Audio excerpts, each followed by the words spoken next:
We have a quorum, and this time. Thank you for coming to the meeting of the Public Works Subcommittee. In the legislative session 2013 to 14, as at the last meeting, we have approved 21 projects. The total funding amount is $58.8569 billion, out of which $55.16 billion is for projects approved under the Capital Works Program. Now, there are 4 items that we haven't finished considering at the 18th of June meeting. Today we have a total of 13 discussion papers. 12 are on proposals to upgrade 12 projects to Category A, and for the remaining paper is on proposal to upgrade to increase the approved project estimate for a Category A project. The proposed funding amount is $16.3726 billion. If all the items are approved, then the total projects approved would be 34, and the total amount approved would be $75.2295 billion, out of which $71.4786 billion has to do with construction projects. If I may remind members, if there is any pecuniary interest, which is direct or indirect, in relation to items under discussion today, members are required to disclose the nature of the interest before speaking in accordance with Rule 83A of the Rules of Procedure. I would also like to draw members' attention to Rule 84 of the Rules of Procedure in relation to voting provisions where there is a direct or pecuniary interest. The first item today is the Strategic Studies for Artificial Islands in the Central Waters, PWSC 2014 to 1511 paper, project number 7868CL. We started discussion of the item at the last meeting on the 18th of June, so I won't introduce the paper again. We will continue discussion. Attending the meeting for this item, we have Mr. Heung, Director of Civil Engineering and Development, Mr. Robin Lee, Deputy Head of Civil Engineering Office, Ms. Amy Chung Yimei, Assistant Director of Planning Department, and Mr. David Lam, Chief Town Planner of the Planning Department. Last time, many members have asked questions, so if there are more questions today, please press the button. Mr. Gary Fan. I think Mr. Fan is speaking for the first time, so 4 minutes for questions and answers. Thank you. Now, from the paper provided by the Development Bureau, that is PWSC 2014 to 1511, it said that there was the Phase 1 public engagement exercise conducted. It says that the public generally supports the 6-pronged approach, that is to provide, to do more reclamation outside of the Victoria Harbour. But then for the CU Hong Kong study, it said that there are 872 submissions on questions whether there should be more reclamation. 87% do not agree to more reclamation. So you say that the public supports in general the 6-pronged approach. I don't think that argument stands, because the public in general, according to the Chinese University consultation report, most believe there's no need for additional land supply. So how come you've arrived at this conclusion, which is the justification for this project? Mr. Han. In 2011, we started the Stage 1 public engagement exercise for the Enhancing Land Supply Strategy, the ELSS. Perhaps Mr. Lee could give you more details in a moment. For the 6-pronged approach, from the views we received, there's support for this approach. Mr. Lee? Thank you.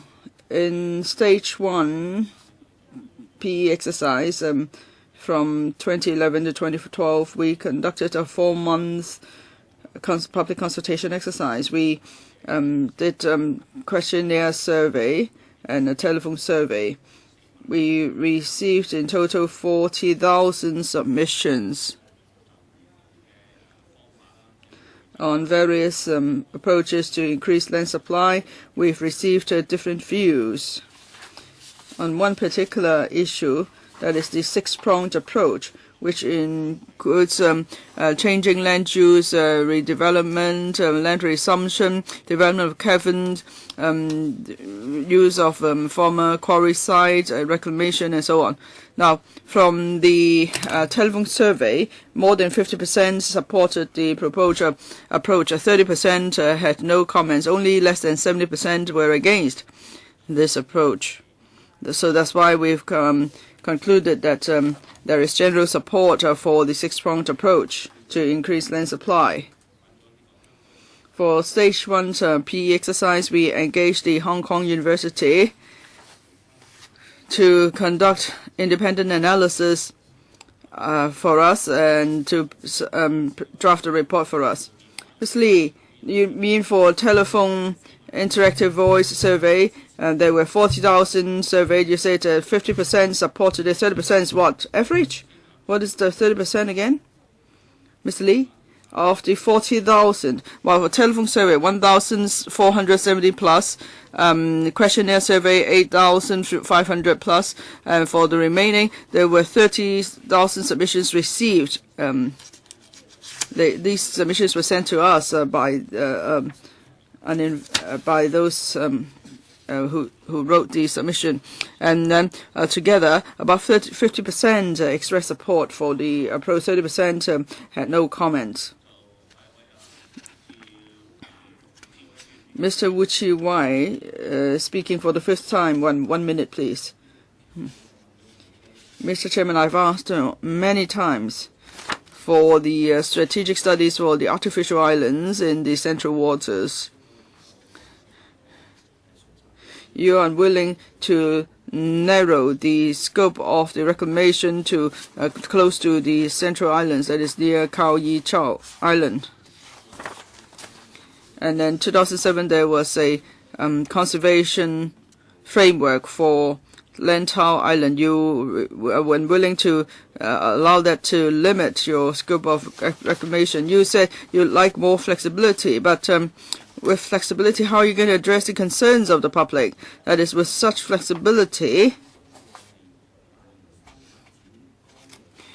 you could still go by the Lantau Island Development Conservation Framework that was endorsed in 2007. There was already public consultation. Now that should be your guiding document in planning development. If you here we're talking about advanced works of building roads to Lantau South. So, well, Mr. Wu, actually you've repeated your questions many times, and I think the administration has already answered your question, but perhaps I'll let them give you a brief reply again. Thank you, Mr. Wu. Let me say again, flexibility is one point, and then for the development concept plan, Mr. Wu would like that to limit the scope of development here. But actually, over the past few years, there have been some developments. For example, the third runway, there will be expansion of the airport, and in Hong Kong-Zhuhai-Macau Bridge, there's going to be an artificial island there with a boundary crossing point. Now, when the Lantau concept plan was fleshed out, there was not yet final decision on the Hong Kong-Zhuhai-Macau Bridge. So if we just go by the Lantau concept plan and allow that to dictate how we proceed with other developments, it may not be desirable. In any case, for every exercise, there is a public engagement, so it's important that we listen to public views. But I think we shouldn't just let the Lantau concept plan guide how we take forward a development. We should listen to views of the public along the way. Mr. Christopher Chong speaking for the first time, 4 minutes. Yes, I am all for finding more land to build more housing. Can you speak closer to the microphone? But when you conduct studies, you have to consider the question of transportation. Now, say if the site is close to Hong Kong Island or to Liantang Island, maybe we could be talking about totally different transportation links. Let's say if it's near Green Island, then it's easy for people to get to the city center soon. But if it's in Lantau, then people may have to go via Tung Chung to get into town. So it's a long journey. And of course, the location has much bearing on the value of the site. And there could be impact on the marine ecology. Now, you say you have fishery studies, but you haven't done a comprehensive study on marine ecology and habitat. And that could cause destructive impact on the fisheries industry. We don't want to see that, because you've done that in the past with other projects. And apart from impact on the aquaculture zone and so on, water current has an impact too on aquaculture farms. How would the farms be affected? I think you need to do a detailed study. Now, my third question. If you're going to build an artificial island, where does the fill come from? Now, over 2 decades ago, when we had the Rose Garden plan, the worst impact was caused by dredging of sand for fill for the reclamation. The scale was so large it was rather destructive. But in Hong Kong, I don't think we have any more sand that could be dredged. So where do you get the fill for the artificial islands? Can I ask the director to focus on the question on fill, because on marine ecology, transportation, many members have asked those questions already. And in any case, in the paper you can see those other issues are indeed part of the strategic studies. So please focus on the question on the fills. Now, yes, for traffic and transport and marine ecology, these are parts of the strategic study. Now, every year we have a surplus fill of about 10 million tons. For the artificial islands, we do not know its size and the time frame for the island yet. Now, in Hong Kong, we have construction industry, even for renovation works and so on, that could generate fill. In Chung Kwan O and Tuen Mun, we have 2 fill depots, but that's still not enough. Every year, we have to transport about 10 million tons of fill to Toishan for disposal. So, of course, if we are to dredge for sand for filling the artificial island, that would have a serious impact on our ecology. But we could try to make use of available fill. Perhaps at the next stage, when we do the detailed design, we could consider very carefully how we're going to do it. Well, I think you have to get your calculations right, because there's no more sand for filling purpose. Now, you have done a lot of work in conservation, artificial reef, and so on. If we allow you to dredge mud again, you may affect the marine ecology. I think you shouldn't consider it. As for fill, you are going to use so much of it. I think you have to consider that very carefully. Next, Mr. Ben Chan, speaking for the first time, 4 minutes. Thank you, Mr. Chairman. I think we should support the government in striving for more land supply. But this artificial island, how is it linked to the other islands around it, like Liantang Island, Discovery Bay, and so on? So when you develop the artificial islands in the central waters, how do you make sure that there will also be development in the neighboring islands, and then the way of life on those islands will not be affected in any way? So can you please include that in your study, Director? Well, we actually share Mr. Chen's concern. Now, for the artificial island, we do not know its exact location and size yet. So in the strategic study, We've always stressed the importance of striking balance between development and conservation. Of course, if there's any impact on local communities, we will be very careful with that. So all the factors will be considered in the study. Transportation links, impact on surrounding areas, and so on. We will look into all those. Ms. Emily Lau, speaking for the 4th time, 1 minute. Mr. Chairman, Mr. Wu Chi-wai mentioned that we should have regard to the 2007 amended Lantau Development Concept Plan. Now, yesterday, Mr. Wei called me again while he's working really hard. I told him our spokesman is Mr. Wu Chi-wai. Well, if officials know that, they won't have to do so much abortive work. But he explained that this concept plan was done in 2007, but so much have changed. Well, but then isn't it a waste of money? You did something then, and now you say that's no longer valid. And yes, Secretary, Chairman, please let him answer the question. Don't take up my time. I'll give you the time back. I did talk to Mr. Wu Chi-wai other than talking to Ms. Emily Lau.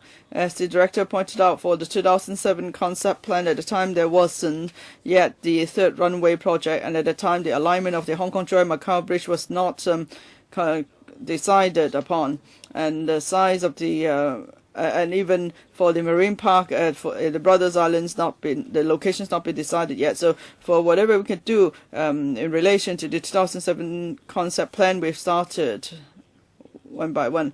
Now, we already said that the 2007 concept plan was a starting point for our discussion. We have a Lantau Development Advisory Committee, and we have the members there have different views, so we must first listen to the views.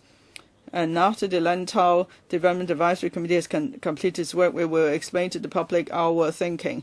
I think before we have a chance to listen to views of the committee members, the public and others, and the administration says now that we're not going to do certain things, maybe it's not fair in terms of due process. So I think we should use the 2007 concept plan as our reference point and starting point for the discussion.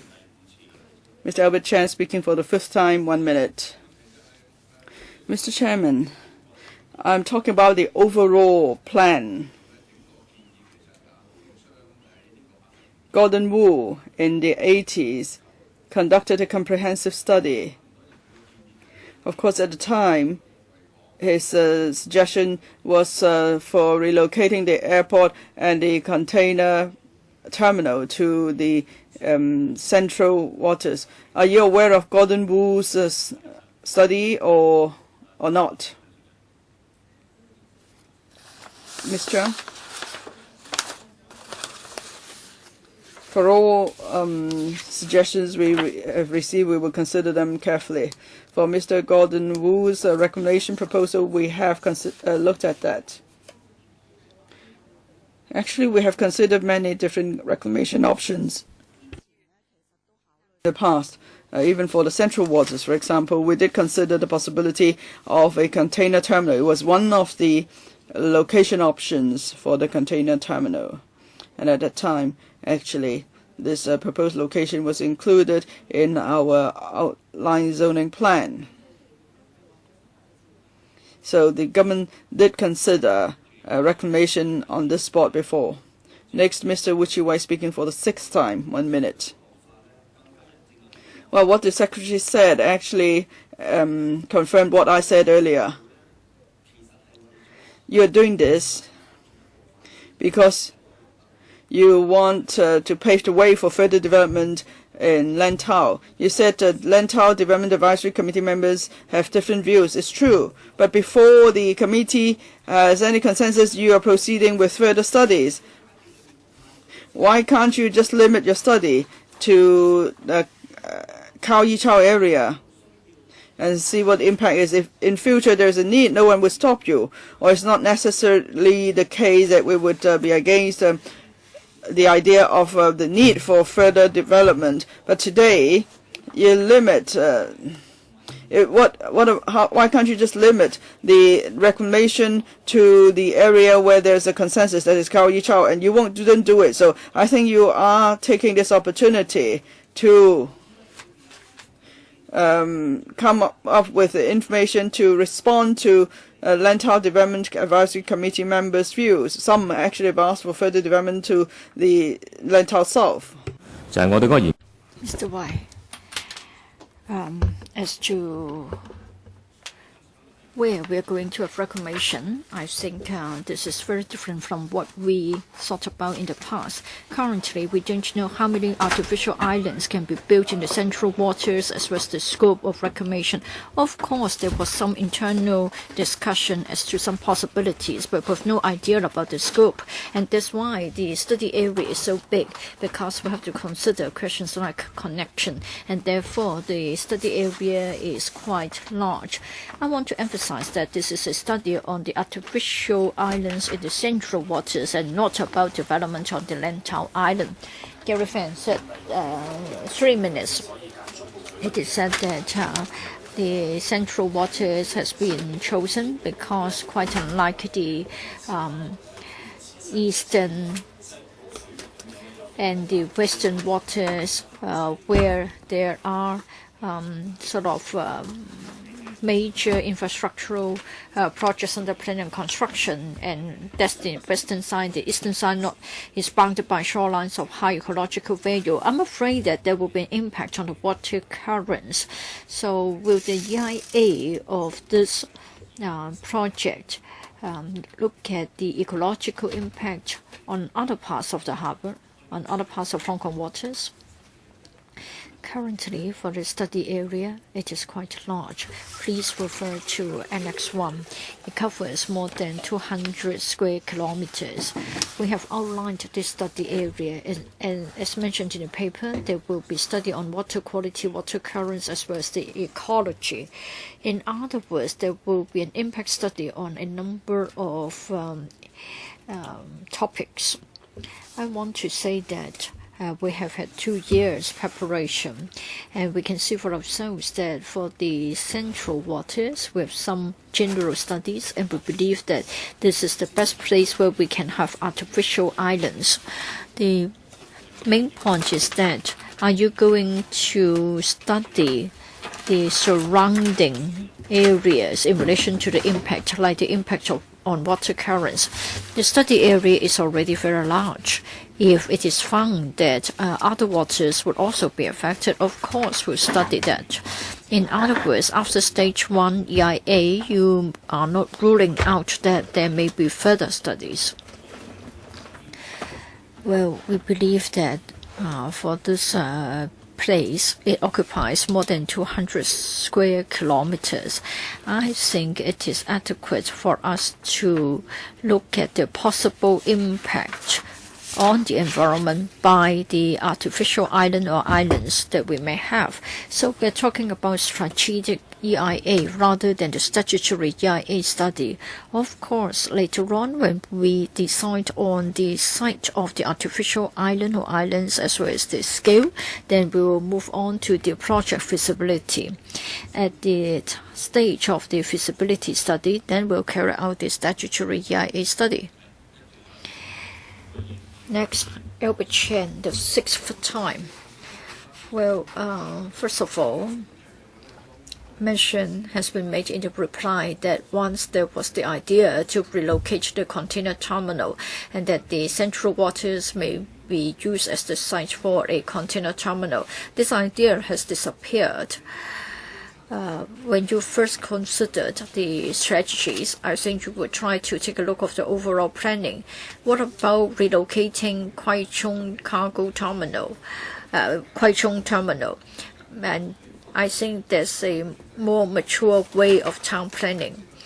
In Singapore, in Amsterdam, I think they have had the experience of relocating their container terminal. Why is this part missing from your current study?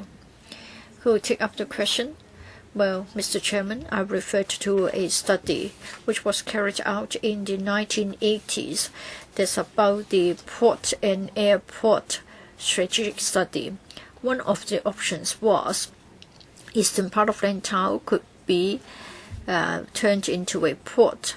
But then later on, as a result of the Hong Kong Disneyland project, it was found to be in conflict with that concept, and therefore this place has not been selected as a possible port development area. Mr. Raymond Chen, you want to ask a question? Right, 4 minutes. I'm not on the PWSC, but then I'm very concerned about the central water. So I've been watching the development. This morning, when asked, the administration talked about the rates of support in relation to the construction of artificial islands in the central waters. I don't think we can think in the vacuum. Even if you allow people to compare the 6 options, I think reclamation will certainly get more support than destroying people's villages and grab their land. Now, please turn to Annex or Enclosure 2 concerning public engagement. Reclamation has received the greatest support. All along we have been saying that the admin won't ask people whether you're in support or not. You'll certainly be given a number of alternatives to choose from, like industrial, etc. So at the end of the day, you'll always get land reserve and residential development being given the greatest support. So I want to know whether you've been following this convention. You don't ask yes or no and why. Instead, you will just give a number of options, and then you will get the result that people would most support housing development. And then there will be the consultation exercises being included in the budget, costing $6.6 million. I think usually we get a number of figures, say for example the number of briefing sessions, etc. This experience we drew from the NDNT development. I think you will be interested to know who will be consulted. Would people on the western part of Hong Kong Island be consulted as well, in addition to Cheung Chau residency, for example? Well, for the enhancing land supply strategy consultation, there were 2 phases. First of all, we'd like to find out whether we need more land, and then different ways to provide more land. So at that time, we already covered the first stage in relation to yes or no. And then in the second stage, well, after the first stage, we settled on the possible sites for reclamation. So we will focus on the areas of concern in the case of reclamation, as well as the desired land uses. So we didn't ask them to pick from the choices. They just gave us the feedback. Well, it's $6.6 million rather than $660 million for public consultation. Mr. Lee can supplement. For stage 2 of the public engagement, as the director said, between March and June last year, when we carried out the process, well, we have 5 near-shore sites and then the central waters. We asked some questions. The first being that we would like to find out about the possible land uses for the proposed sites, reclamation sites, as well as the artificial islands. So the respondent gave us the possible land uses. They didn't have choices to choose from. So land reserve and residential development were the answers given by the respondents. The second question asked was the concerns that they had.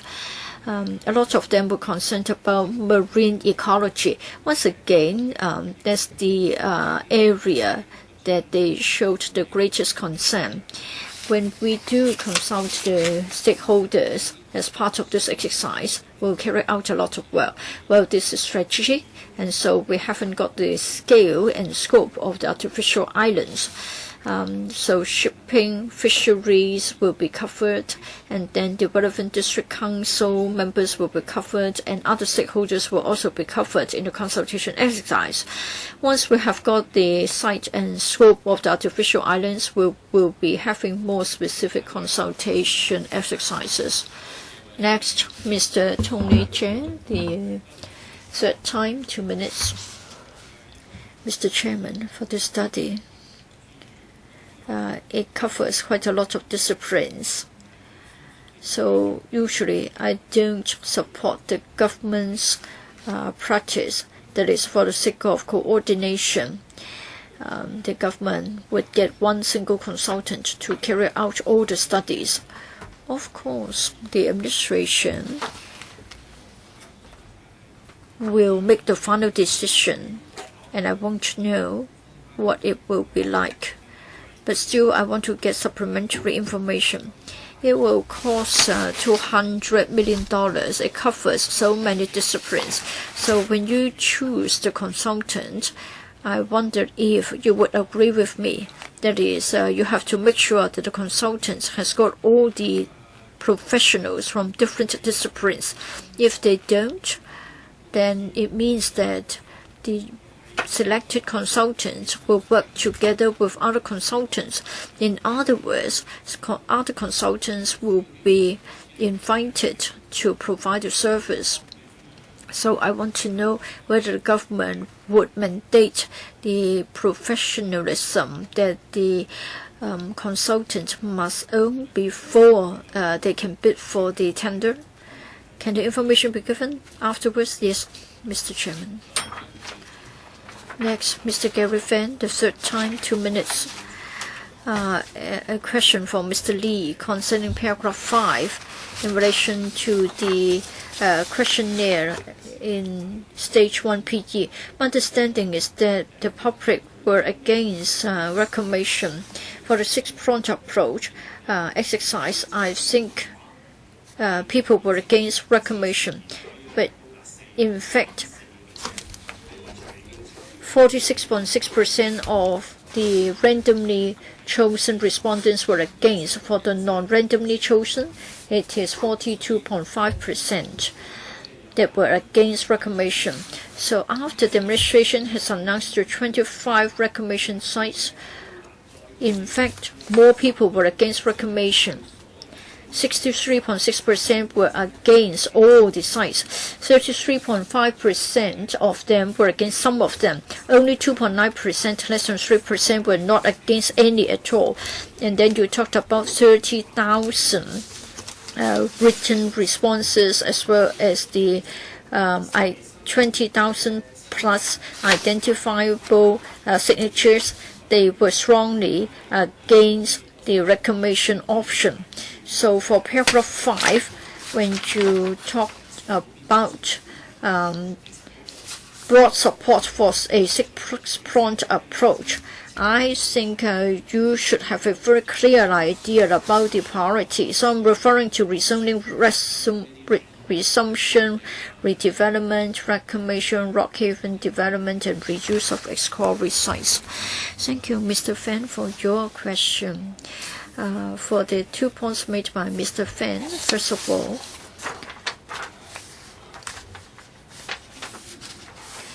at the stage of the questionnaire survey, we asked whether the respondent would support the different options. And in fact, the fewest people would support the reclamation in the Victoria Harbour, 34 for, 46 against. And then in the telephone survey, 49% for and 42 against. So in relation to reclamation as the source of more land, well, in one case, the sample size was 1,000. Slightly more people were against. But for the 8,000 plus respondents in another survey, more were in support than opposing it. So reclamation as the source of more land, there was more support. when we asked them for the six-pronged approach instead of just relying on one single approach, then the public had a very clear idea. If you would use all approaches, then they would more likely to give support. And then other than the 1,000+ survey and the 8,000 survey, there were about 30,000 submissions. There were 33 signature campaigns and community movements. 31 were against particular sites like Ma On Shan and so they were quite lopsided. They were against certain sites. So the voice of opposition has a lot to do with the specific sites chosen. Mr. Heung, the administration is always trying to get more land to develop new towns or for commercial development. For Northeast NT, you said that you have had a lot of consultation for a long time. But what about the East Liantang Metropolis, the ELM? The administration has always said that consultation has been going on for a long time. There is bound to be some objection. But then for the ELM, it was only an idea that Leung proposed since assuming office. Now we are creating so much land. The question is for whom? The paper is supposed to tell us that for the population growth, but time and again I've said that the birth rate is low. It is only recently that we have gone back to 1.2% for the replacement rate, a far cry from the 2.1%. Now, you haven't had any consultation about this idea, so if you have consulted the citizens, then people would tell you that we don't want to have more land to accommodate new immigrants from one particular place. So to meet with population growth being given as the reason, but many citizens of Hong Kong won't agree with you. And the fact remains that if we rely on local population growth, I would tell you that gradually, in an orderly manner, there will be a population decline. And then for the land users, you would only ask the respondents as to whether they would like to have more land, but you never ask them about the specific land users and for whom. If it is for commercial purposes, you have to ask people whether it should be for entertainment, dining, retailing, or industrial. So, because for industrial, it means that the young people have more job opportunities. If it is for housing, we have to know about the ratio between public and private. Until and unless we have got such details, we don't know how much of the new land will be used for our own sake. Now, we haven't got the information for the people of Hong Kong, so for the artificial islands, I will be opposing it throughout. So please try to answer my questions as much as possible. But for the population policy, I think you have never addressed this concern. Mr. Y, first of all, the stage of consultation, it took a long time. End of 2010, we started the ELSS, and this is now the year of 2014. In the beginning, we asked whether we needed more land, and I think everybody would agree that it's clear that we needed land. As to what for, of course, it is projected that in 2047, there would be a population of 8.4 million. And then other than population growth, I think the public also wanted to have more land to improve the living quality. Now currently for private housing, half of them were rather small. So everybody would like to have more living space. With more land, then there will be more living space and also more open space, and we'll also have more land for housing. So for population, well, the figure is a projected figure. The Census and Statistics Department told us that in the year 2041, the population will grow to 8.4 million. A quick reply for land uses, please. Yes, during stage 2 of the PE, we asked the public, that is, if artificial islands were produced, what sort of land uses could be put to. They would like to have rental housing, land reserve, and then earlier on they were also concerned about commercial, industrial land uses, GIC, public space, open space. They also said that they were also suitable land uses. Well, this is just a strategic study to see what kind of land use can be drawn up. Well, we will have a detailed study on the planned land uses. Mr. Raymond Chen, 3 minutes, second round. My second question, the administration hasn't answered that. Is it because they don't have sufficient time to answer, or they're trying to skirt around the questions? About the consultancy fee, $147.3 million, only $6.6 million will be spent on consultation. Is it enough? How do you come up with this figure?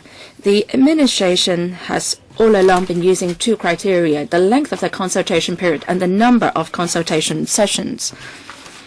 But whether a consultation exercise is good or not hinges not on these 2 factors only. So has the government learned a lesson from the consultation session at the NENT? Is $6.6 million enough? What kind of work do you have in mind?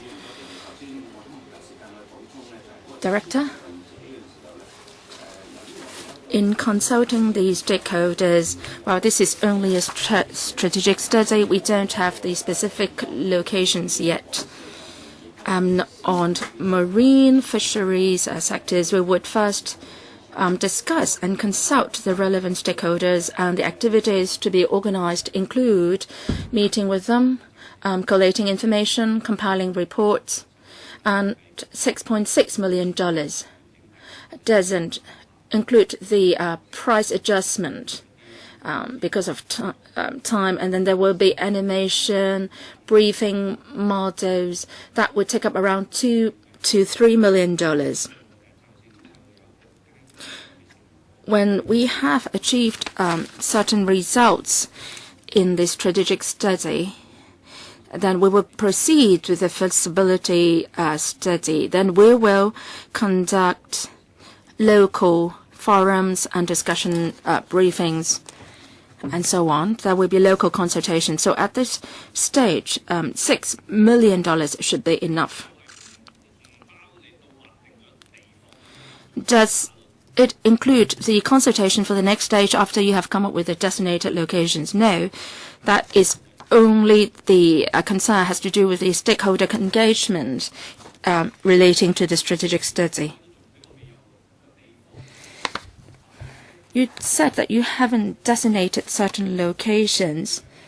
So would you not be thinking about the groups of residents to be consulted? Mr. Chan, you mentioned about Hong Kong West. Actually, at the end of May, we went down to the Central and Western District Council to brief members on the study. And I believe that when we have more details on the locations for the islands, we would probably go down to the Islands District Council and all the Central and Western District Council for consultation. Second round, Sit Ho, 3 minutes. Mr. Han said that the CNS department came up with a figure based on very scientific assessment, and that includes new immigrants. From 2003 and 2012, the CNS department recorded the figures that I mentioned. 0.9 only in 2003 and 1.2 in 2012. So that's still a far cry from 2.1. So this has already happened, and nothing is more accurate than what has happened. I mean, in terms of the figures, and that happened not a long time ago. We have a population of 7.3 million people, and that will increase to 8.4 million. And earlier on, you came up with a figure, 9.1 million, which is further adjusted. So if you are going to ask Hong Kong people whether we should indefinitely increase the number of new immigrants, and that would push the figure up to 8.4 million people. But in relation to the immigration policy, the government hasn't consulted Hong Kong people and then go ahead with its own policies. And that's why so many people object to your policies, because in this overall population policy society planning, you haven't consulted us and you haven't got our agreement. Now, as for reclamation projects, does it mean that it will improve the lives of the grassroots peoples? Well, Chairman, you are very aware the reclamation projects policy started in the 1950s. Now, for the past 50 years, do you think grassroots people's lives have improved, their living space has improved? Now we have subdivided flats. We didn't have that in the past, and we have the street sleepers and so on. In the past, we used to have a larger living space than we have now. So please don't use the excuse that you are going to improve the lives of the people by your projects, because there are many other government policies which would have to do with improving Hong Kong people's lives. That's the same for the URA. Well, URA draws up this policy saying that it will improve people's quality of life, but then it seems that the URA is trying to grab land from us using a very cheap cost. So I think the administration should explain its policies clearly to the public. Director, a simple reply, please. Ms. Sito talked about history in the 50s. Well, we just had a population of around 2 million people, and now we have a population of 7 million.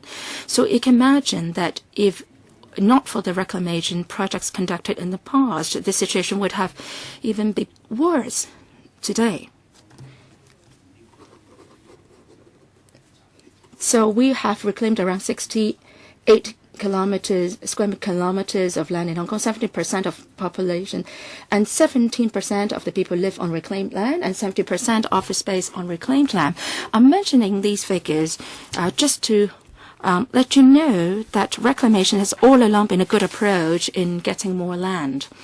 So if you look at history, the population has been growing all along. And Ms. Sito is very concerned about how many people have moved in Hong Kong. I want to highlight the fact that 150 people come into Hong Kong and they are here for family reunion.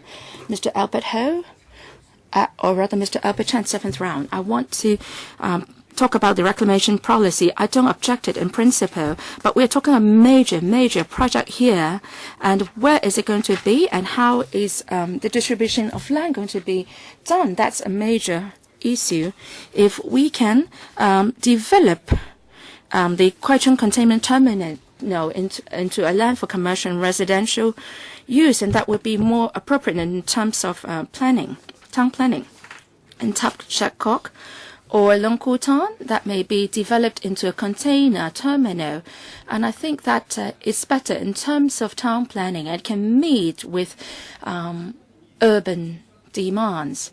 You haven't consulted us, and you now say that you are going to develop artificial islands in central waters on a large scale. Why doesn't the government go ahead within a Hong Kong-wide strategic study before it proceeds with a local strategic study? Director? Well, the area designated now is 200 square kilometers. Now, you talked about an overall strategic study. We have to understand which sites are available for reclamation and how many reclaimed sites can we get, and then we can proceed with the rest of it. Ms. Sito, 3rd round, 2 minutes. Thank you, Chairman. Mr. Hon. Answer shows precisely that no matter how much land you reclaim, you will lag behind a population policy which is not updated enough. If we don't have a good population policy, we don't have a target or purpose in absorbing new immigrants. So it won't work no matter how much land we reclaimed. So that's why I want to highlight this point. Now, people are now more aware of the population policy, and they do have higher aspirations on the policy. So if the government doesn't officially consult the public on its population policy, your policy on reclaimed land will meet with a lot of resistance. Another point is on family reunion, 150 people as a quota. Well, a large number of them have nothing to do with family reunion these days. There has been maybe a Hong Kong person, and the person joining, coming to Hong Kong, may be a relative, and medical, healthcare policy is a problem. Now, if you can ask the spouses to come early and allow them to bear a child in Hong Kong, then, you have a better, easier job in all your policies. So I don't think the government should adopt a fragmented approach and then just highlighting the land supply policy. You have to give us your overall plan, say, including the population policy, how you're going to do with family reunion, and so on. Mr. Han, a brief reply, please. So I would like to remind members here that as far as policy is concerned, that should be discussed in the panel. And here at the PWSC, we should be focusing on the works themselves. Now, I don't think it would be easy to deal with policy issues here at the PWSC. Now, Director, please, Mr. Han. Population policy, that's not within my ambit. When we talk about artificial islands, we are making plans for the future in the long term. And we are now taking the first step only. We see opportunities and potential for artificial islands in the central waters. And if we don't take the first step now, then we will be lagging behind in all other aspects. So let's start it early. Mr. Gary Fan, fourth round. First minute, my question is for Mr. Y.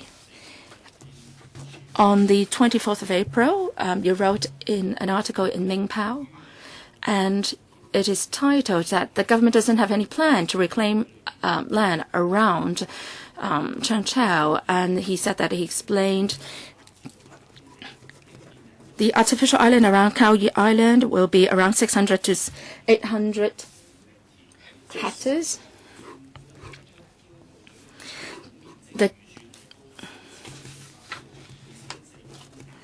The total land to be reclaimed in the central water is around 1,400 to 2,400 hectares. So for Kao Island, it's just 600 to 800. And for the remaining 800, is it going to be central waters? Is it equivalent to around 32 Pingchao, or 1/3 of the area of Hong Kong Island? Mr. Y, I didn't write an article in Mingpao, but perhaps some commentators mentioned these figures in Mingpao. All along, I said that in central waters, there is a possibility that we could build more than one artificial island, but we have to conduct detailed studies. Perhaps you can show me the article after the meeting. Perhaps someone quoted what I said earlier.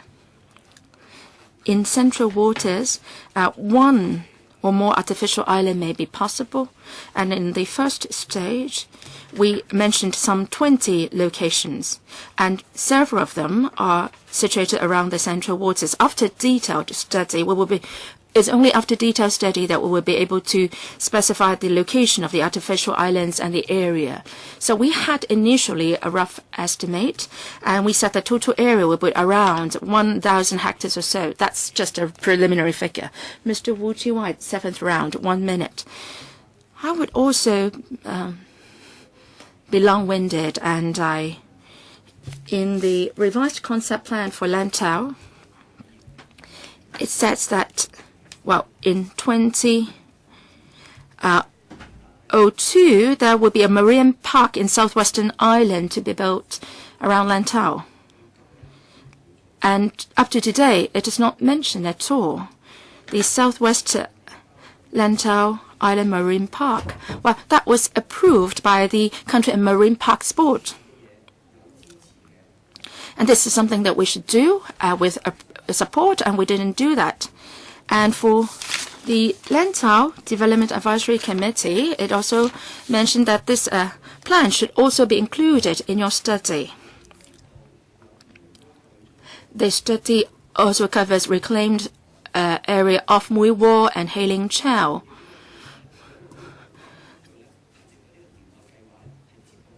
The government hopes to extend its public transport facility to South Lantau, and I have a query on that. I hope that the revised concept plan for Lantau should be incorporated into the strategic study, and that study should be well planned, and we would be able to look at the opportunities then. Mr. Wu, I don't think the administration should respond to your specific question because they have repeated many times, and that the 2007 revised concept plan is just a reference, a starting point for that detailed strategic study. And I think you have expressed your opinion clearly. Mr. Albert Chan, 8th round. Chairman, the government didn't have time to answer my question just now, and that is on the overall plan and study. I don't know whether this proposal will get endorsed today and how long it will drag on. If we conduct an overall strategic study for the entire Hong Kong, I'm willing to give you the money. But then, pending that, you are asking for money for this specific study, and you won't convince us. And you can't convince us that this is the most ideal location for reclaimed land. I think this is a very poor plan here. Ms. Zhang, Mr. Hon mentioned that after completing this study, we would also be looking the overall development of Hong Kong. And that is to update the 2030 study conducted earlier on. And that covers a lot of areas, including baseline situation and assessment for future land demands and so on. And for this current strategic study, that will provide useful reference and data for us to conduct the overall Hong Kong strategic study. Mr. Raymond Chan, 3rd round, 2 minutes. Thank you, Chairman. I want to ask a technical question. $29 million will be spent on investigation works, but it seems that the details of these site investigation works are lacking in the paper. To me, reclamation is producing something from scratch, and it says that resumption of land is not necessary, trees don't have to be felled, and little construction waste will be created. So can you tell us what kind of site investigation work is this? Where will it be conducted, and what does it include? It will include hole drilling, or mortars, assessment of sediments, and then after we take the samples, we'll take them for tests in the laboratories. And where will the sediments be taken? Preliminary study, Kao Yi Island, and also somewhere in central waters where we find that artificial islands appropriate to be built. So we will be taking samples of the soil and to ascertain the feasibility. Yes, that will be done in the seabed. Yes. Mr. Gary Fan, fifth round, 1 minute. Based on the Enhancing Land Supply Strategic Study, there are 5 nearshore reclamation sites shortlisted, and then people can have discussions in the second stage exercise. But for Kao Island, that has never been included in the second phase PE. So Kao Island, does it mean that well, it's not included in the stage 2P exercise? If yes, what is the public's opinions towards the selection of Kao Island as a site, stage 2P, as a site for artificial island? We couldn't exactly pin down the location for building an artificial island. So for this strategic study, our purpose is really this. In the second stage, PE, people know that artificial islands will be built in the central waters. Mr. Wu Chi-wai speaking for the 8th time. Quick question. The Lantau Southeast Marine Park in 2002, the relevant committee was consent was given. The LESCO considered it, and it was agreed upon by the administration. How come you still haven't come back on this project? Because you have completed all the consultation on the marine park. Now, for the Lantau Southeast, as the Lantau Southwest Marine Park mentioned in the 2007 revised concept plan. I haven't got the information here. I'll provide it after the meeting. Mr. Albert Chan, speaking for the 9th time. I think timing is important when it comes to planning and conducting studies. The administration says that there's an urgency to find land to do some work. Now, if you could find a site to relocate the container terminal, and if a site is not controversial, then you will speed up land supply that way. But for the central waters reclamation, there's a strong opposition against it.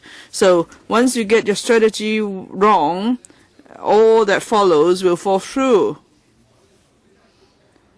If you are to proceed with the reclamation in the central waters, the opposition could be even stronger than that for the Northeast NT development. So if you get your strategy wrong from the beginning, that will lead to imbalance in land supply in Hong Kong. Wouldn't you reconsider it, honestly? Mr. Albert Chan is repeating his point, Director. I think I've already said that we cannot decide on the size and the location of the artificial islands yet. And as for the future use, it's not been decided upon either. So we're just doing a strategic studies to identify suitable location before we do detailed study, design and planning. There is, the study is just about identifying feasible sites. I think what the director said is misleading. Mr. Gary Fan speaking for the 6th time. The consultant study number is 92011.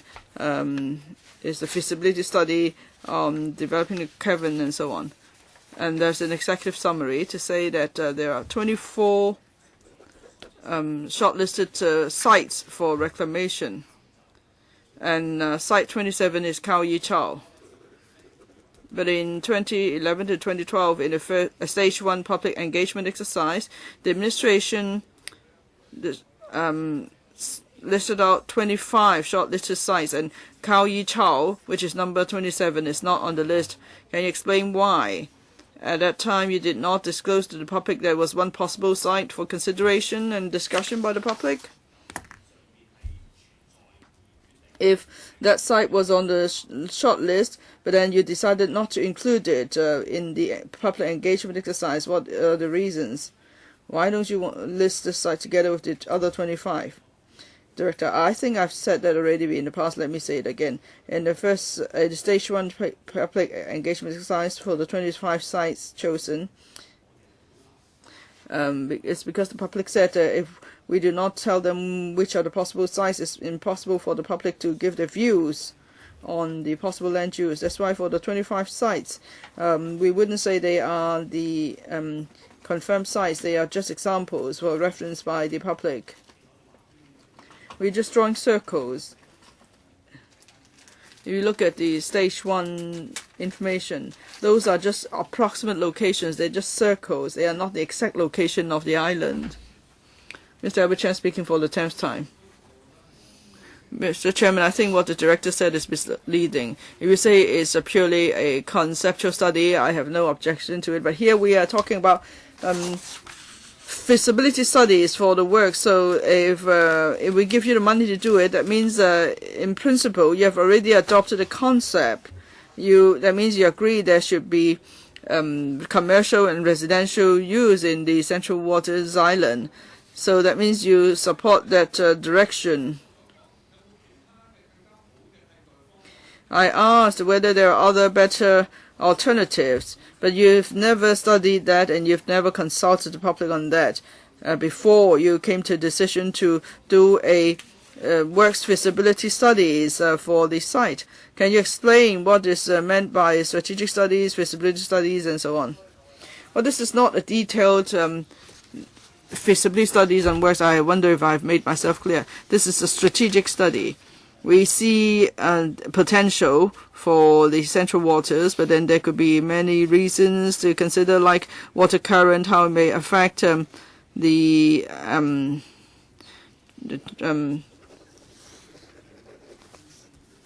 anchorage site and so on. So that's why we have to first determine these factors before we could come up with a detailed study.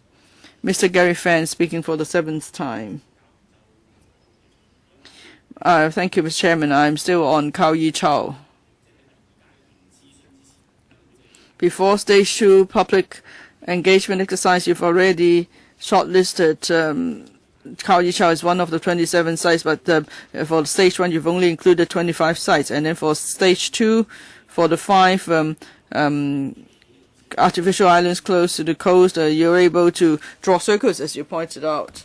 And then for central waters, you've drawn a triangle, a large area, to denote the artificial islands in the central waters. If you had denoted clearly the 5 sites near shore during the stage 2 public engagement exercise, then you could have included all the possible sites. But I haven't got a concrete reply from you. To my question now and my earlier question. Is that a deliberate cover-up? I think he's answered the question. Director, please respond again.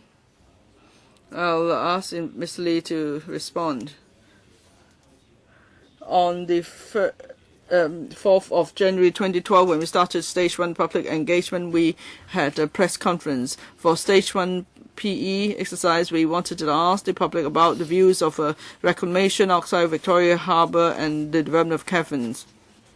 And then we put forward some criteria for site selection for discussion by the public. During that stage of the exercise, the views we received was that the public would like some examples to help them give their views. So of the 25 sites we put forward, there were 4 different categories: the artificial islands, artificial coastal enhancement works, natural coastline, and so on. Anyway, for central waters, there were some 6 sites: Ping Chau, Hailing Chau, near Kao Yi Chao.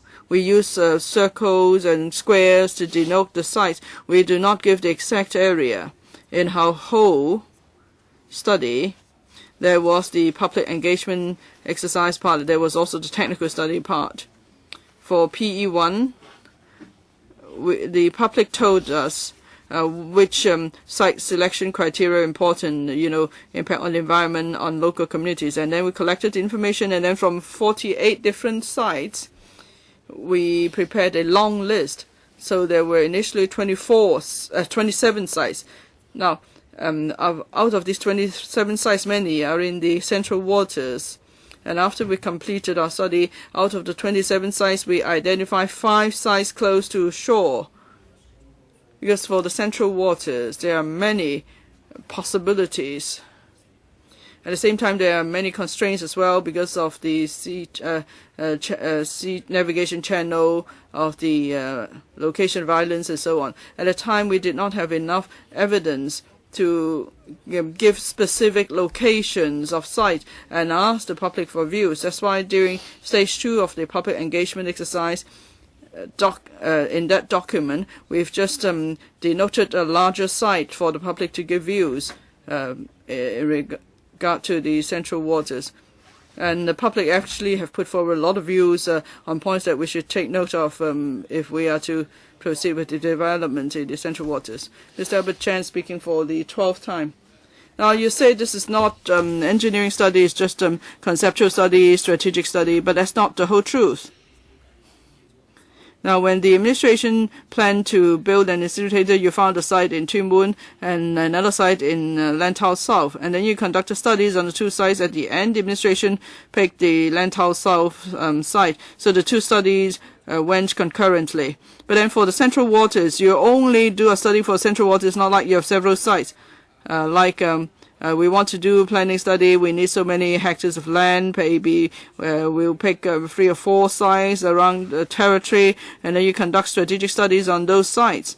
And then you decide which site to go for eventually. And then you start the engineering study. If you do that, I could understand it. For example, maybe there's a site in Thap Shek Kok, another in Sai Kung, wherever. So you pick a few sites. And then you just study, and then you make a decision, then I would accept that. But no. Here, maybe it's true you've conducted consultation, but it was rather vague, and then it was leading in a way. And then now you do a strategic study for central waters. You're distorting public views, and you have not been following the practice in the past 20, 30 years in land planning. In terms of doing studies and so on. So you are hitting below the belt, you are distorting public views, you are steamrolling this through, and you are distorting public views. Mr. Albert Chan, you've repeated your views many times. I think your views have been adequately aired, and they're clear enough. And I think the administration is saying that now, at this stage, it's 5+1. The one is the central waters reclamation, because there are many uncertainties. That's why there's need to do a strategic study. Whether you accept this position is one thing, but you have actually repeated your points many times, and so has the administration. It's repeated its answers many times. Mr. Ellen Leung speaking for the 3rd time. Mr. Chairman, I'd like to pick up on the point you just made. At the last meeting, I pointed out that on the 9th of June 2000, the planning department took the lead to come to this council, applied funding for the Hong Kong 2030 study. At the time, the cost was only $15 million. Just now, the director replied to Mr. Albert Chan's question. Can I follow up on that? Okay, now we've let's say we approved this sum of money for the strategic studies, but at the end of the day, the decision could be that the Central Waters project could be aborted altogether. Can you tell us yes or no? I want that on the record. The study area covers some 200 square kilometers. It's a large area. Now, out in that 200 square kilometers, could we identify suitable sites? Now, during the stage 1 of public engagement exercise, we did some general technical study.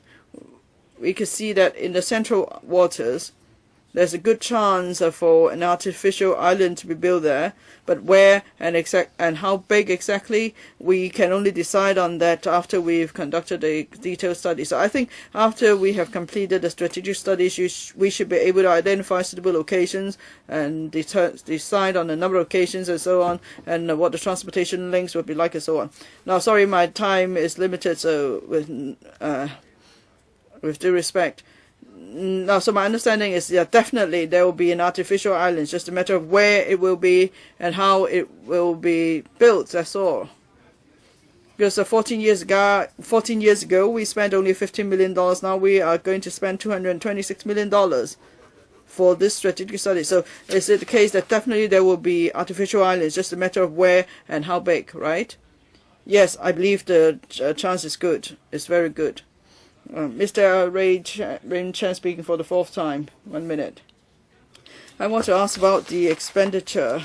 Paragraph 4, it says that if there's funding approval, the works will start in August and it will be completed in August 2017.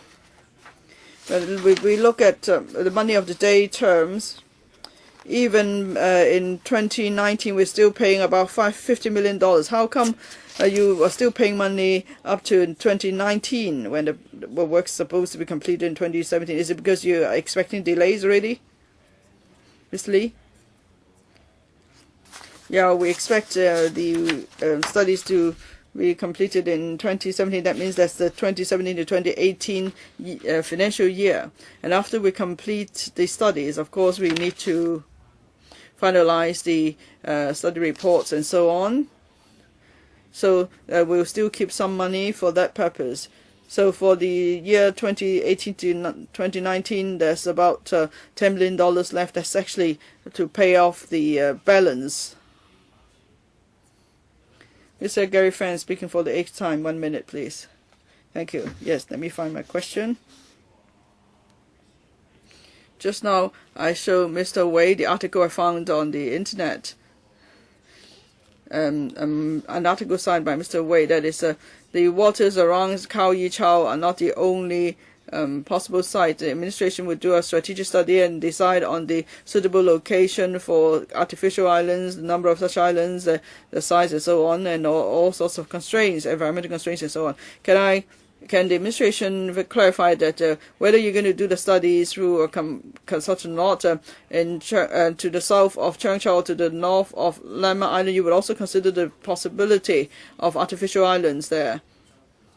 So south of Cheung Chau, north of Lam Ma Island, is it the case that at this point you will not rule out such locations? Like in the signed article. You said so. Is that true, Mr. Wei? Yes. You won't rule out those sites. Yes, that's exactly the scope of this strategic studies. That is, how many artificial islands, if there's to be more than one artificial island, where it will be and how big it will be and so on. Sorry, speaker's not coming through. Speaker's not coming through.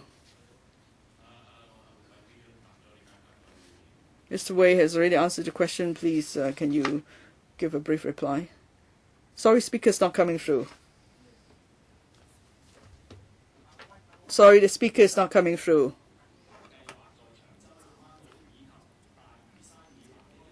Now, there's no plan to proceed with reclamation to the south of Liantang and so on. This is what you said in this article. Now, if some areas are sensitive, of course we won't put the artificial islands there, but in the central waters there could be more than one possible sites for artificial islands, and that's the whole purpose of this study, is to identify the suitable locations. Mr. Wu Chi-wai speaking for the 9th time. 1 minute. Now, in the revised Lantau Development Concept Plan, there's an important message. That is, after revision, it's proposed to promote conservation, green tourism, and other recreational projects so that we could preserve the natural assets of Lantau Island, and that's a means to improve the local economy.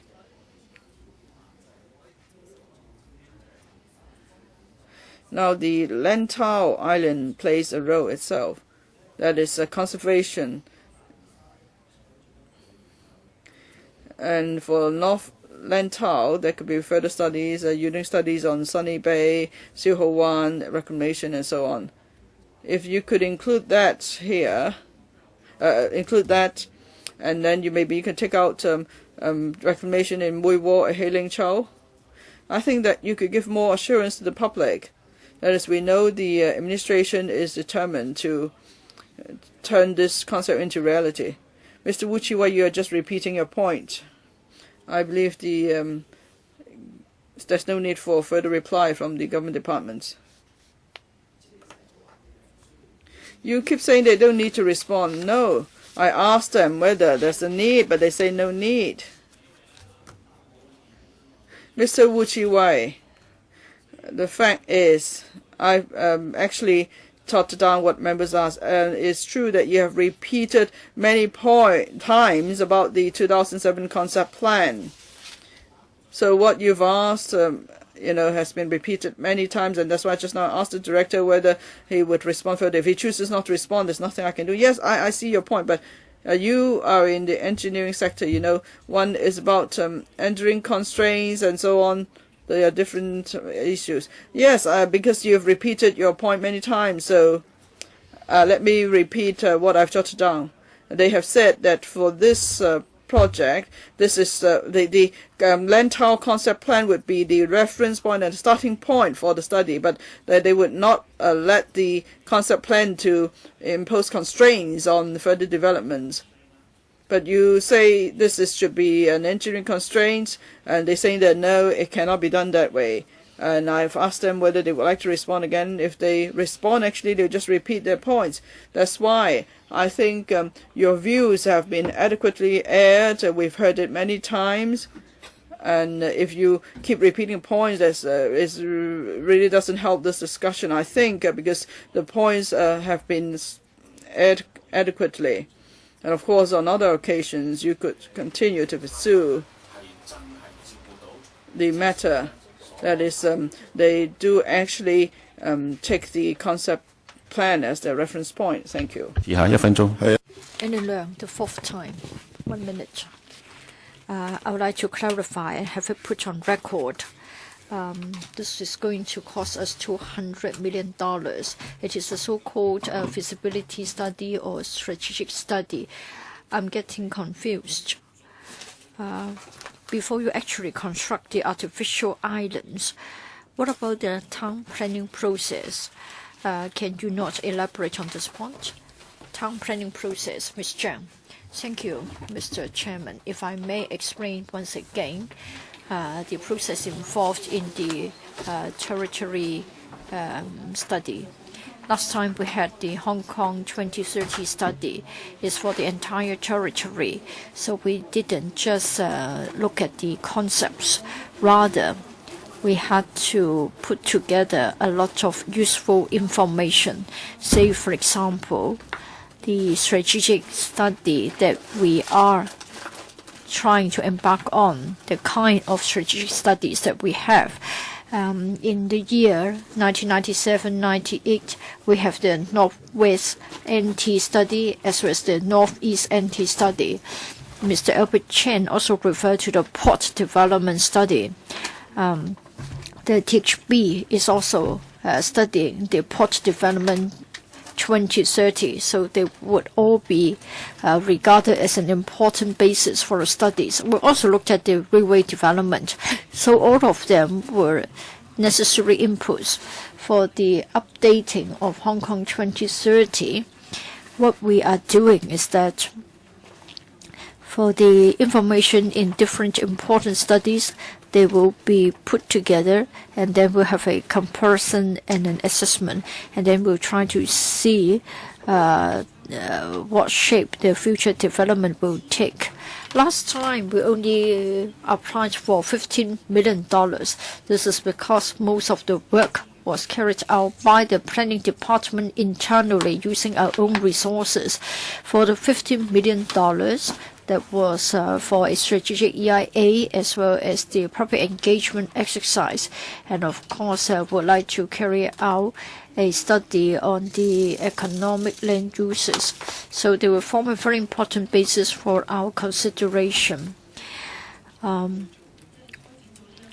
parallel, while we carry out the central water study, we'll also start our work to update the Hong Kong 2030 study. So this is how we work on them, and later on, in due course, we'll also brief you on our work. after completing the updating of Hong Kong 2030, we will then form a consensus concerning our future development, and then we'll move on to the further stages. Say, for example, if necessary, we'll go through the town planning process. James 10, 4 minutes. You're asking questions for the first time. Mr. Chairman, it was said that there would be a study and then they would keep it in view to see how it would be done. Now, the administration studied a matter, and then it is said that the government would then see how it would be taken forward. But usually the administration would just go ahead. Please go to paragraph 23. In 2011, the government was only trying to look for land. Say, for example, land in the Victoria Harbour, etc. And then in 2010, they came to the panel on development, paragraph 25, and then once again they said that they would go to electrical. But then among the 4 meetings, I don't think, well, in fact, for a year or 2, I wasn't with the electrical. You simply told us that you went to the relevant panel, but actually you didn't tell us that you secured the support of the panel. And then you then moved on to talk about public engagement on artificial waters. Now, this is June 2014, and you come again. Now, you simply cited the various meetings, but I don't see that you have overwhelming support for doing this. Now, today you are here at the PWSC meeting. Now, you say that you aren't asking for much, $200 million only for a study, and you will go on until 2017. By then, I will have left. I will finish with this session, and then I won't stand for election again. So, from 2011, you have been doing this. Since 2011, you have been doing this, and I'm sure you will certainly take it forward in 2017. Now, I want to make a point here. Yes, indeed, we lack land, but then artificial islands. I think the idea itself is quite extraordinary. Even if the waters are shallow and then you can pour the mud there. I'm not addressing it from the environmental protection point of view, but of course today you need to look at the environmental impact. But just for this economic perspective, today labor cost is huge, project cost is also expensive. Throughout the world, are there many nations having experience to create artificial islands? Does it mean that we have to incur a lot of expenditure? Now, you don't mention any thing about the cost. You just get $200 million to carry out the study. In the paper, you also talk about building tunnels, bridges, etc. Who's going to live on the artificial island? Would it be worse than living in Tin Shui Wai? How can people come out to work? If we are to provide jobs on the island as well, then the island has to be of a mega size. I have to leave behind time for the admin to reply. How come that this idea was formed? There isn't much time. Mr. Tian referred to paragraphs 24 to 27 or even 28. Well, the enhancing land supply strategy was underway for 2 years. From time to time, we came back to report to you about the progress. And then the LegCo had also conducted public hearings. Maybe the paper isn't that detailed on that. On the 20... in April this year, we got the general support. That's on the 7th of April. And then that's why we have come to the PWSC now for the construction of artificial islands. Whether it will be very expensive and more expensive than getting land from other sources, I don't think so. In rural areas, you have the question of land resumption. For artificial island, whether we've experienced, yes, indeed, we have. The airport island is an artificial island. And then for the Hong Kong-Zhuhai-Macau Bridge boundary crossing facility, again, is situated on an artificial island. We do have the experience, and it is very flexible. Of course, Mr. Tian is right to point out that connection is important. We are looking at Eastern Lantau. It is only 4 km from Hong Kong Island and equal distance from the northern part of Lantau. So if we can reclaim a large piece of land there, it means there will be a lot of land for residential and commercial purposes. As to whether it is feasible, of course, the study is to find out about the impact on navigation channels as well as the water currents. That's why we want to take this very first step. Albert Chen. So it is said that strategically speaking, you have already identified the site. When the technical feasibility is established, then you'll go ahead. So please don't dismiss my concern saying that you are merely carrying out a strategic study. So I think Mr. Horn should slap himself on his face for being self-contradictory. Now, when we look at the map, now the study area is quite odd. You look at the place in Qingyi and Chunwan, you are bisecting it. I'm sure Thomas knows the place very well. For the Rembrandt's Channel, I think the pollution problem is serious, and also we have over a foot. The bottom of the sea lacks oxygen and it lacks organisms. So why are you not covering the entirety of the Rembrandt's Channel? For us to mark this study area, we try to see where we may have the artificial islands. As to the specific place, as well as the impact on the ecology, I think we need a detailed study to give us the information. Mr. Alan Leung, I want to seek a clarification for the sake of the minutes. Now, the Director of Planning was telling us that all the feasibility reports, when completed, would then take us into the town planning process, and there will be the plan making process. If the town planning board doesn't agree with the artificial island, then the artificial island won't come into existence. For the sake of the record, please give an answer. Ms. Zhang. Any development must follow the statutory process. This is a necessary process that we have to go through. We must have the agreement of the town planning board. A simple follow-up. When would you expect the case being heard by the town planning board? We haven't got a specific timetable. We have only just started the work on the strategic study. 2 years or 3 years to have a rough idea? 5 years or more? 5 years or more? Well, upon completion of the study, when there are specific sites identified, public consultation would be carried out. Gary Fan, the 9th time, 1 minute. Thank you, Mr. Chairman.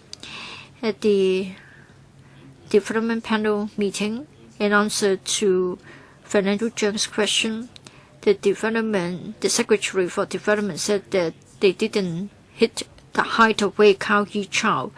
Mention was made about feasibility and possibility of reclamation near Kao Yi Chao. What do you mean by in the vicinity of Kao Yi Chao? Who will give an answer? Mr. Lee. Let me answer. For the waters there, be it in PE1 or PE2, I went to Ping Chao to talk to the local people. During PE1, there were 25 sites, And then the one nearer to this would be Ping Chau Hailing Chau option. So Khao Yi Chau would be visible. So when we talk about vicinity of Khao Yi Chau, then that would be the one. So for the option concerning Khao Yi Chau, that would also cover Chang Chau and Ping Chau and Hailing Chau.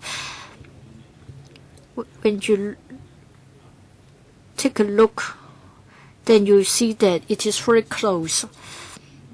But then we did not have a detailed study, and so we weren't able to circle it on the map. During the PE1, when we talked about the Ping Chau Hailing Chau Tombolo, we tried to use we just flag it on the map. So for Khao Yi Chau, Ping Chau, it's possible that there can be recommendation to connect them. No. During PE1, we went to Ping Chau. We took into account the views of the local population. Were we to put in a Tombolo idea, they would have very strong objection because they would like to conserve their quiet environment.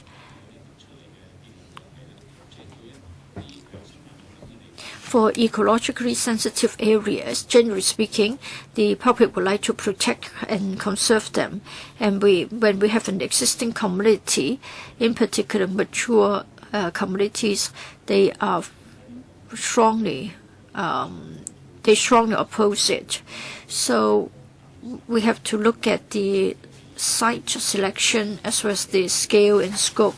We have to look at the water current impact as well as the community feedback. What we want to achieve is that we want to have something which is feasible, acceptable, cost-effective, and environmentally acceptable. It won't be easy, but we hope to achieve that. Albert Chen, 1 minute. Let me point out that for the study area of the central waters, it is absurd, it is illogical. Part of it comes under protection of harbor ordinance, and you can't have reclamation. I pointed out that you would go even to Chinwan.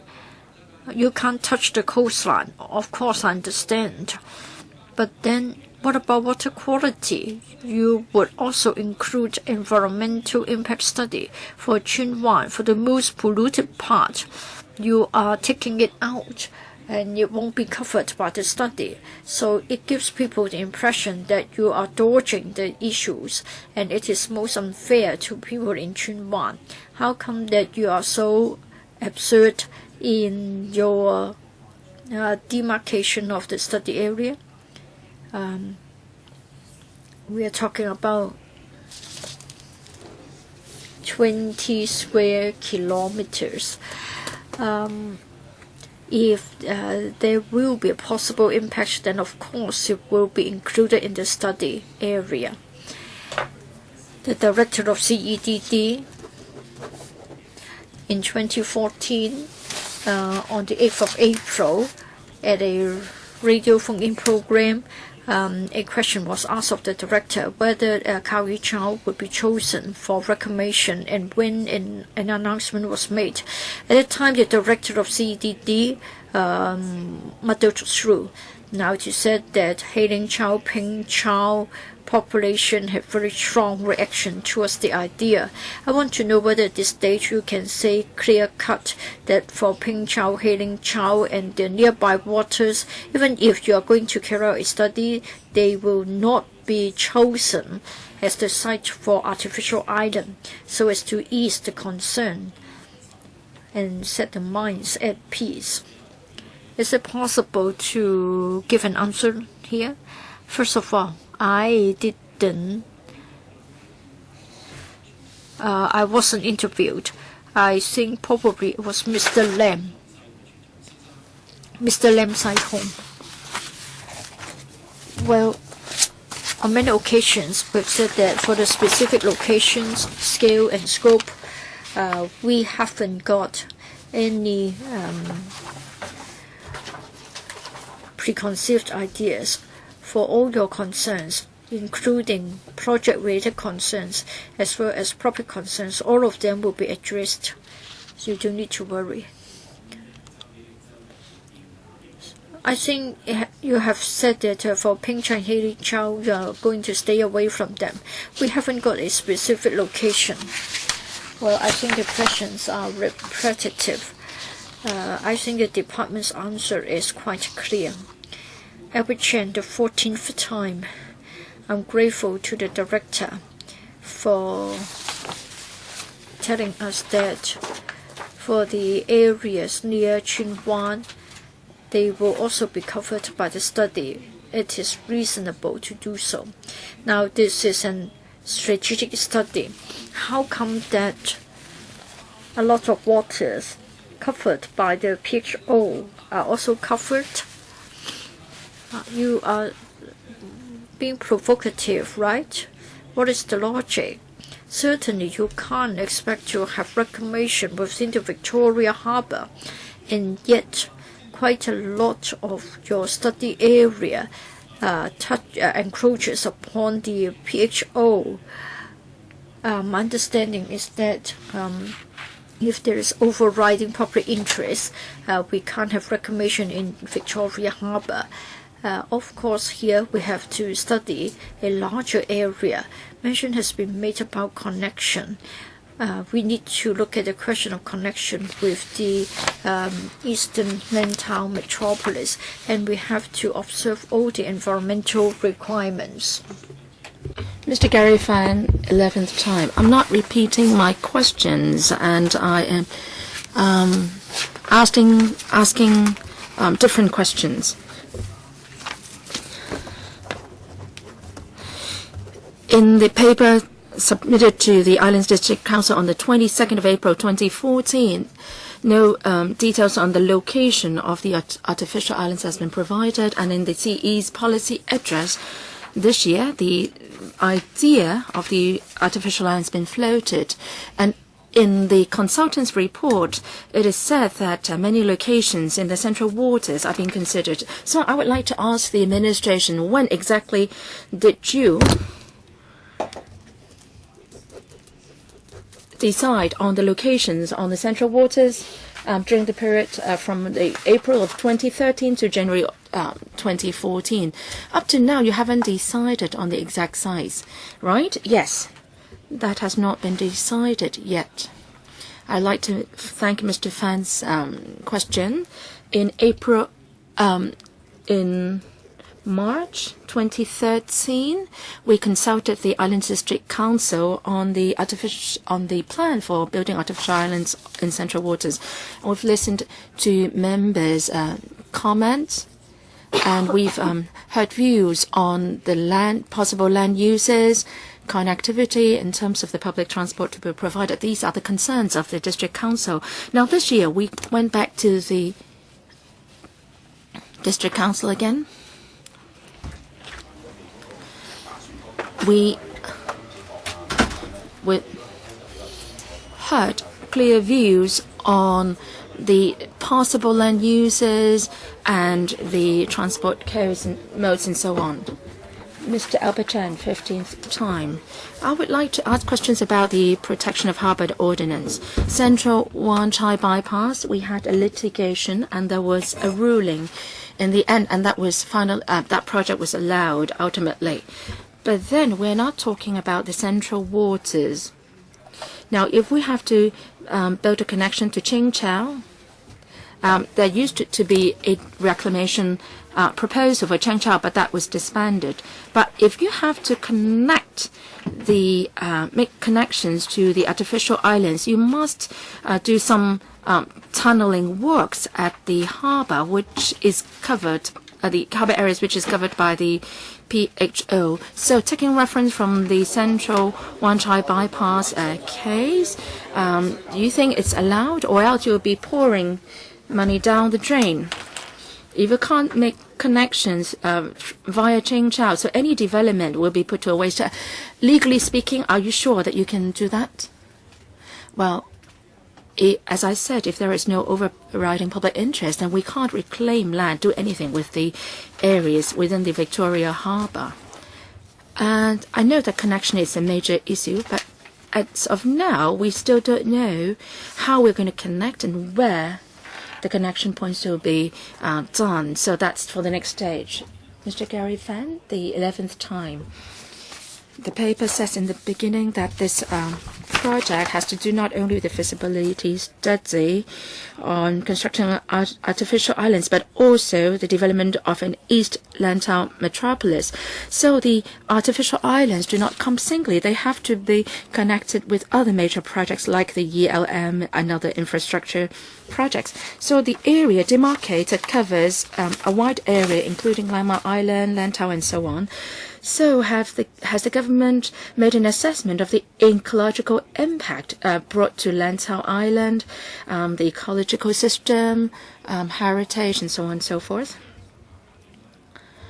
Well, the ecological system is covered, right? Yes. In paragraph 3, it says that we need money to conduct strategic environmental assessment, and that covers ecological system. So that's going to be done. What about heritage items on the western part of Hong Kong Island? Yes, well, that will also be covered. Mr. Albert Chan, the 16th time. Oh, sorry, Mr. Lee. The strategic environment assessment, that will cover heritage impact as well. That's covered. That's within the scope, right? Yes. Albert Chan, I really don't see how you can really meet the requirements of the Protection of Harbour Ordinance legally.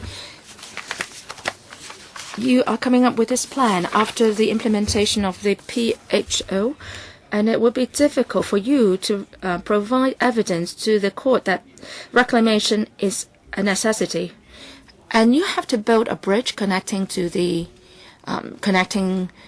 site there, and if you don't seek legal opinion before you embark on it, you are not respecting the Protection of Harbour Ordinance.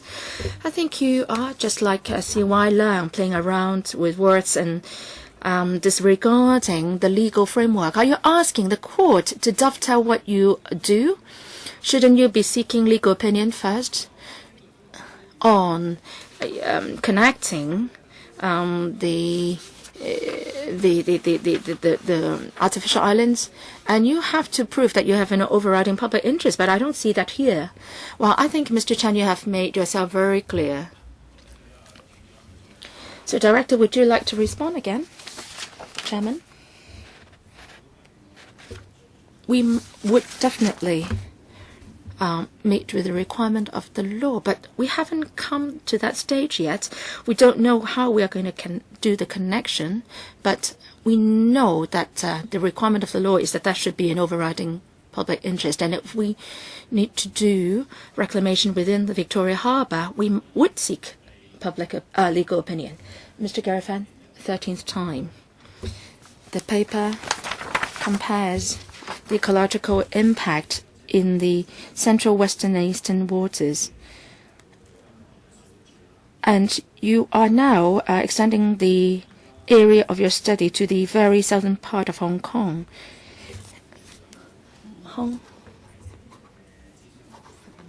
Well, a lot of thin purpose appear on that part of the Hong Kong waters. So in southern waters, a study will be conducted. Well, that is quite far from Khao Yi Chau. Why do you want to extend your study area to the very southern part of Hong Kong area, Director? So we would like to see that, to assess exactly the impact on water quality if there is an artificial island. So that's why we enlarge the size or the area covered by the study. Mr. Albert Chan, 17th time.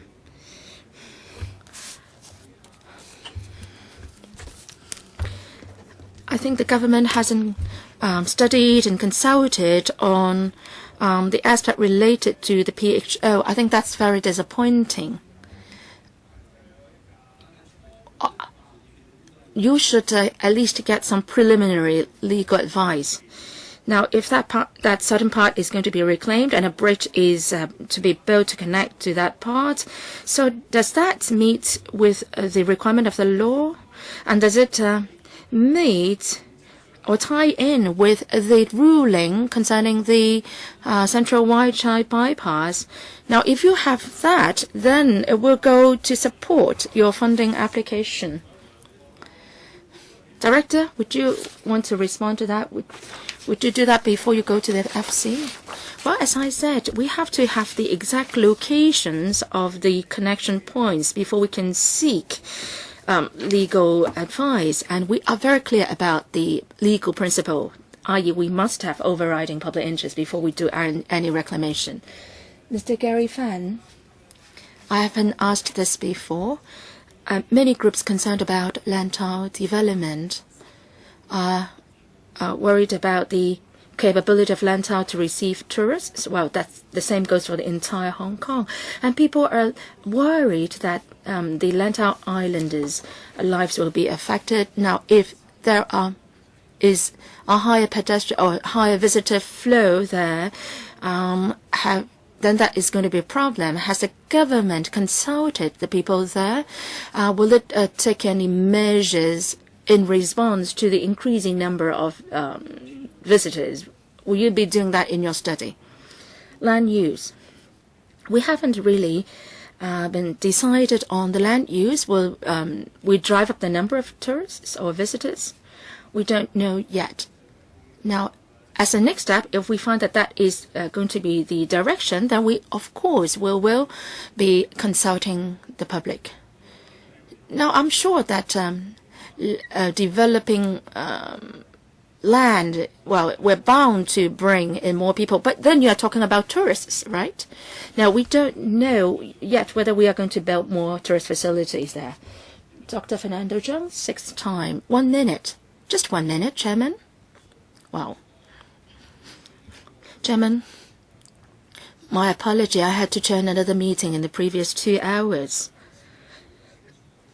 Last time, I pointed out clearly that in the first PE exercise on enhancing land supply strategy, they didn't mention specifically about an artificial island near Khao Yi Chao.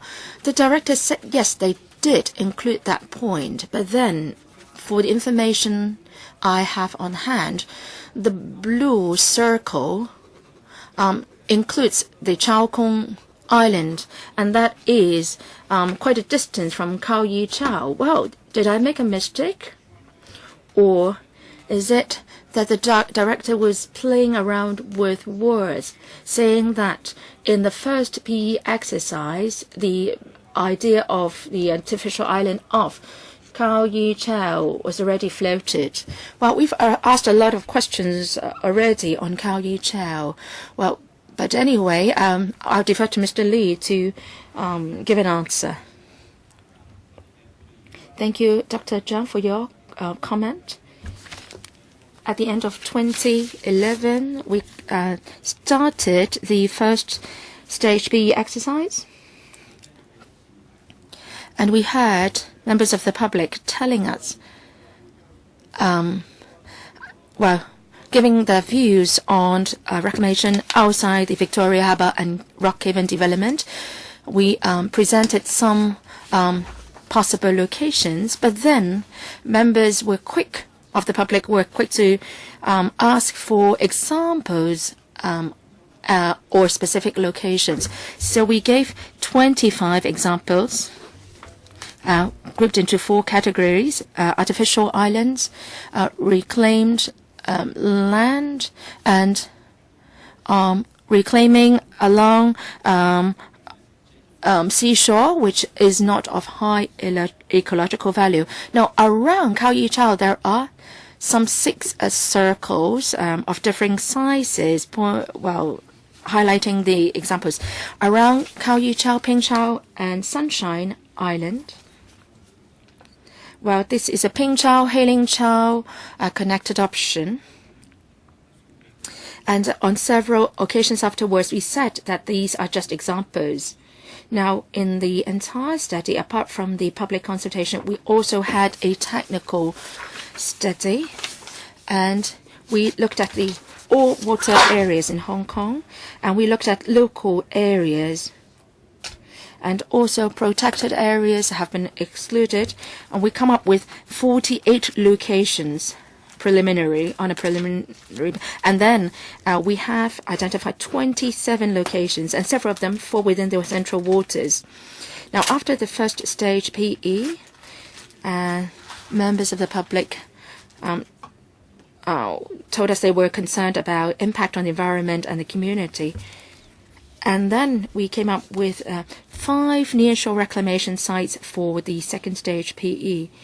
And people were telling us that it's feasible to build artificial islands in central waters. And some people said that the artificial islands could be made very big too. But then, while this may be a possibility, we don't have sufficient evidence or data to bend down on specific locations in these central waters, because there are many different islands in this area. So that's why we demarcate a certain area within the central waters for the second PE exercise, and then we went ahead with the consultation. And during the consultation, many people suggested the idea of artificial islands. So we found that Khao Yi Chao, the possibility of an artificial island is high. But then still we have to conduct a study on 5 aspects, including maritime studies and other studies and so on. So Mr. Lee has already given a similar reply before. Dr. Zhang, actually, we've raised many questions related to Khao Yi Chao already. And I have especially given more time to Mr. Lee, but then he's still repeating the answers given previously. So if you have further opinions, perhaps you can relay them to the administration after the meeting. Sorry, your time's up. Please press the button again, because it's only 1 minute. Mr. Albert Chen. The government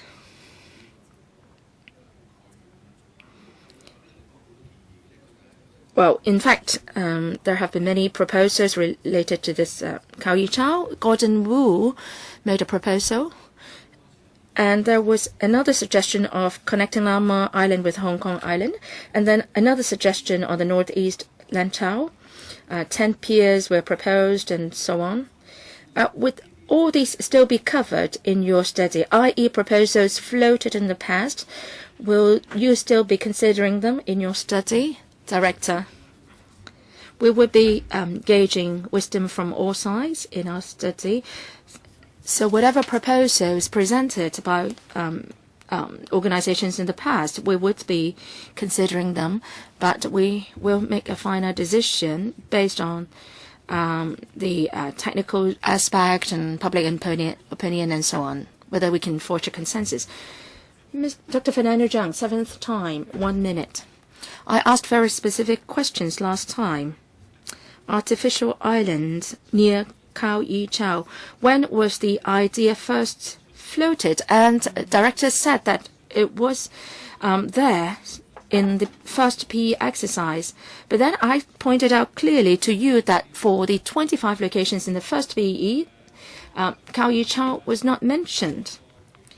And then the administration was again dodging the issue, and then it was not mentioning Khao Yi Chao, but rather the name, Central Waters, and he was trying to evade my question.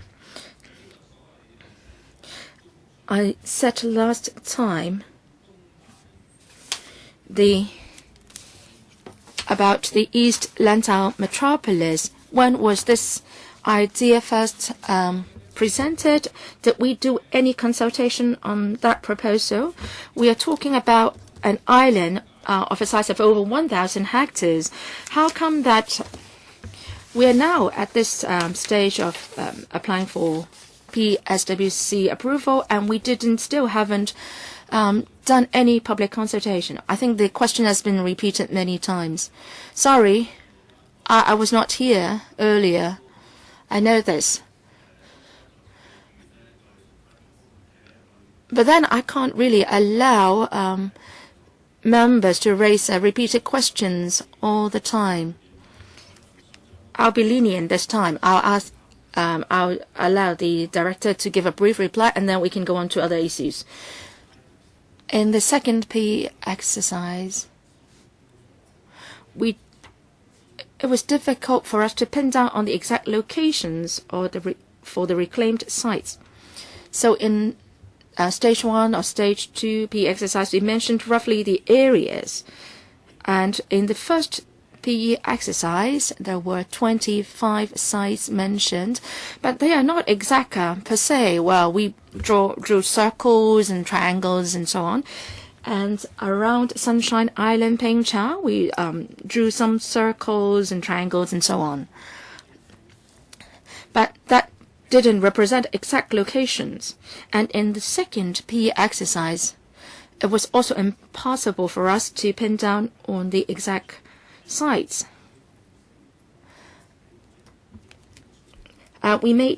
We conducted general studies, and we found that it was possible to build artificial islands in the central waters. But then we would not be able to give you the exact locations and size at this moment. We do see a lot of opportunities at around Kaoyuqiao. Now, if we have the funding, we will be able to assess the impact on the ecology, on the fishery, on the community, and so on. And if we have further details, we would again conduct public consultation. Gary Fan, 15th time. I haven't asked this question before. For the second P exercise, the vision in the consultation document is to maximize the land use, and that was to maximize the land use, improve the environment, and so on. And many people were supporting using artificial land for building land reserve and for residential purposes. And then in the CE policy address, and was this sudden floating of the idea of building a third core business district in Lantau. Now, how come that there is this great discrepancy? The CE said that a core business district will be built. The summary of the outcome of the second consultation exercise was released only 2 days after the CE's policy address was announced. So, was this CE trying to override all the discussions held previously? Director, please.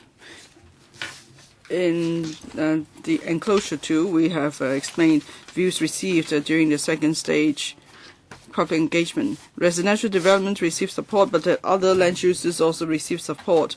Business, commercial, or government institutional uses and so on, these are all supported because if people are living there, there should be places where people go to work. They don't need. We don't want everybody to have to travel to the main districts again, because that would be a heavy load on the transportation network. So if we are to move people there, it's best if there are enough job opportunities in the same community. Dr. Fernando Zhang speaking for the 8th time. There's a repeated mention of East Lantau metropolis. Could you provide information or data to support the need for the East Lantau metropolis? Director, sorry, I don't know. I don't get a question. What data?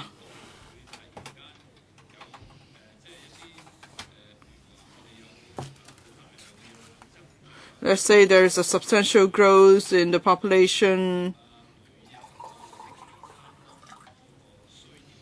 or there are strong business or tourism needs. That's why we need to develop artificial islands and develop new metropolis.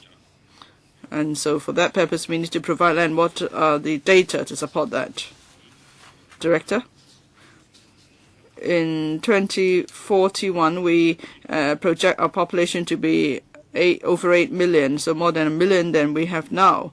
In the past decade or so, we have been building new towns, but in the past 10 years, we haven't built any new towns. Why did I mention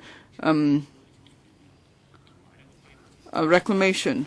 Because if we could have a large site, there would be more flexibility for planning a new town. So that's about population data. As for other economic development, quality of living and so on, yes, I don't think we need to quote any data. People know we don't have enough land.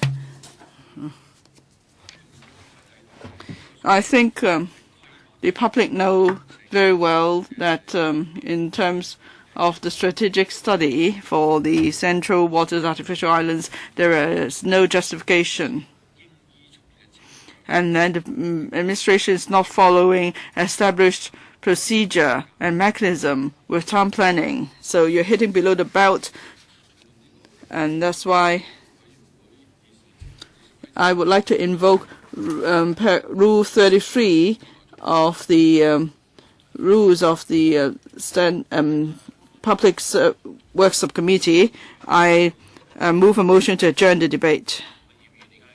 Mr. Albert Chan would like to go by Rule 33 of the paragraph 33 of the Public Works Subcommittee procedure to move a motion to adjourn the debate on this paper, that is the strategic studies for artificial islands in the central waters.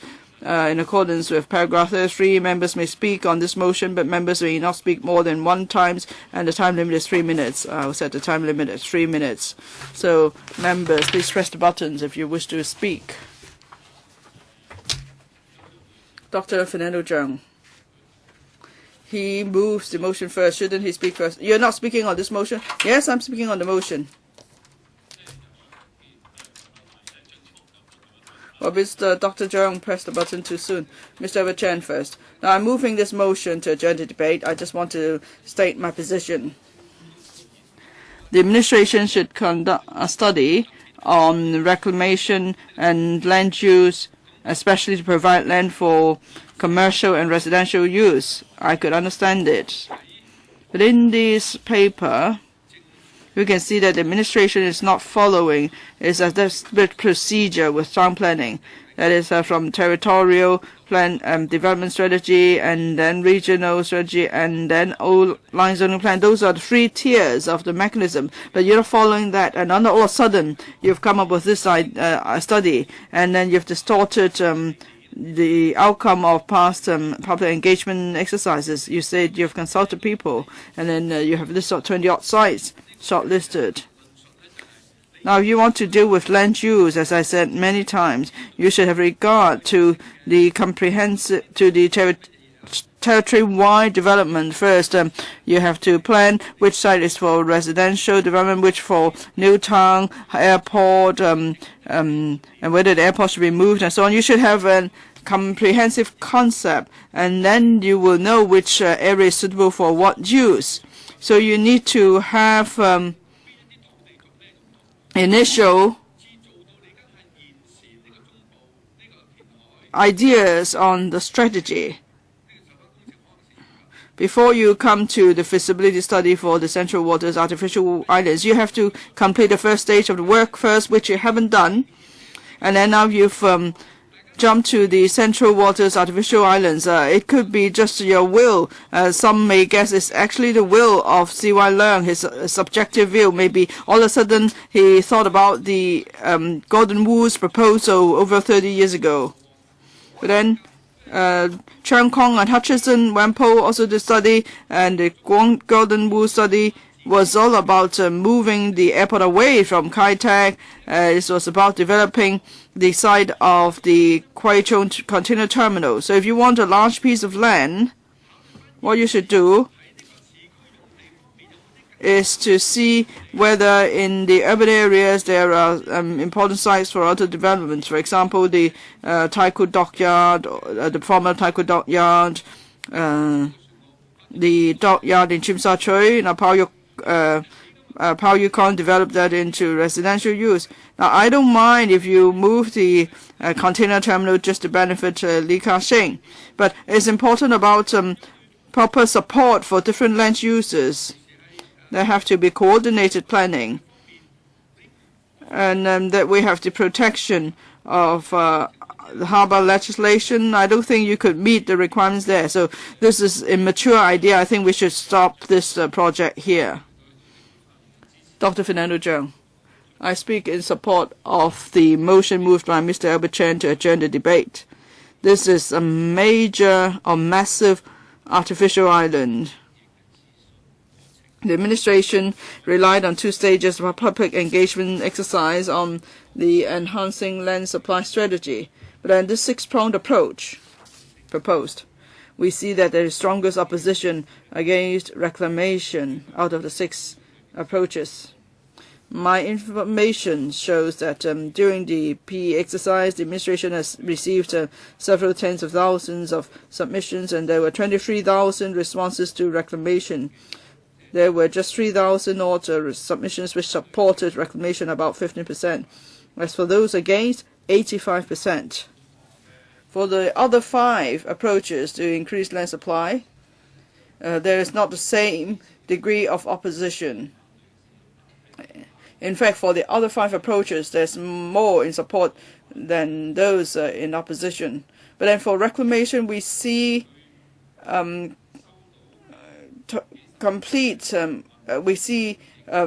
absolute opposition, actually, or majority opposition. And for the questionnaire response, 99% believe the reclamation scale was too massive.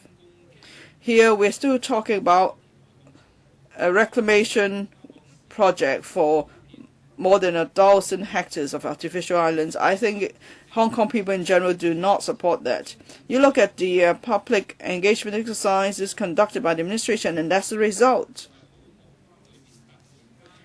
So how can we then all of a sudden accept this new idea, is Lantau Metropolis or the 3rd core business district of Hong Kong? We don't know how this came about. There was no public consultation, and now they're embarking upon the project. And they say now let's get money to do advanced stage studies. And then the next step to follow is commencement of the works. But I think this whole idea is immature, and I think they're trying to sneak it through by sophistry, by relying on the so-called public engagement exercise. They try to package it in such a way that at the end we end up with massive artificial islands. This is a major project, but I think the public have never given their views on it. It's very likely that they won't support it. So I think we should adjourn the debate today, and we should allow the public time to see the whole picture for this project. And the administration must be honest. It mustn't engage in sophistry, because the public could be against this project. Mr. Gary Fan, I still have questions. No, we are talking about this motion, German motion. Now, I speak in support of the motion moved by Mr. Albert Chen to adjourn the debate for 3 reasons. 1, for the 2007 Lantau concept plan, many of the conservation projects have not yet been implemented. That's one reason. Second reason, for some of the projections in a document, and I'll say about the population growth for Hong Kong, I think there are major discrepancies. The administration's document says that by 2039 our population will grow to 8.9 million. But then in a short space of a few months, the administration has already revised its projection that it will only be in 2041 when we have a population of 8.74 million.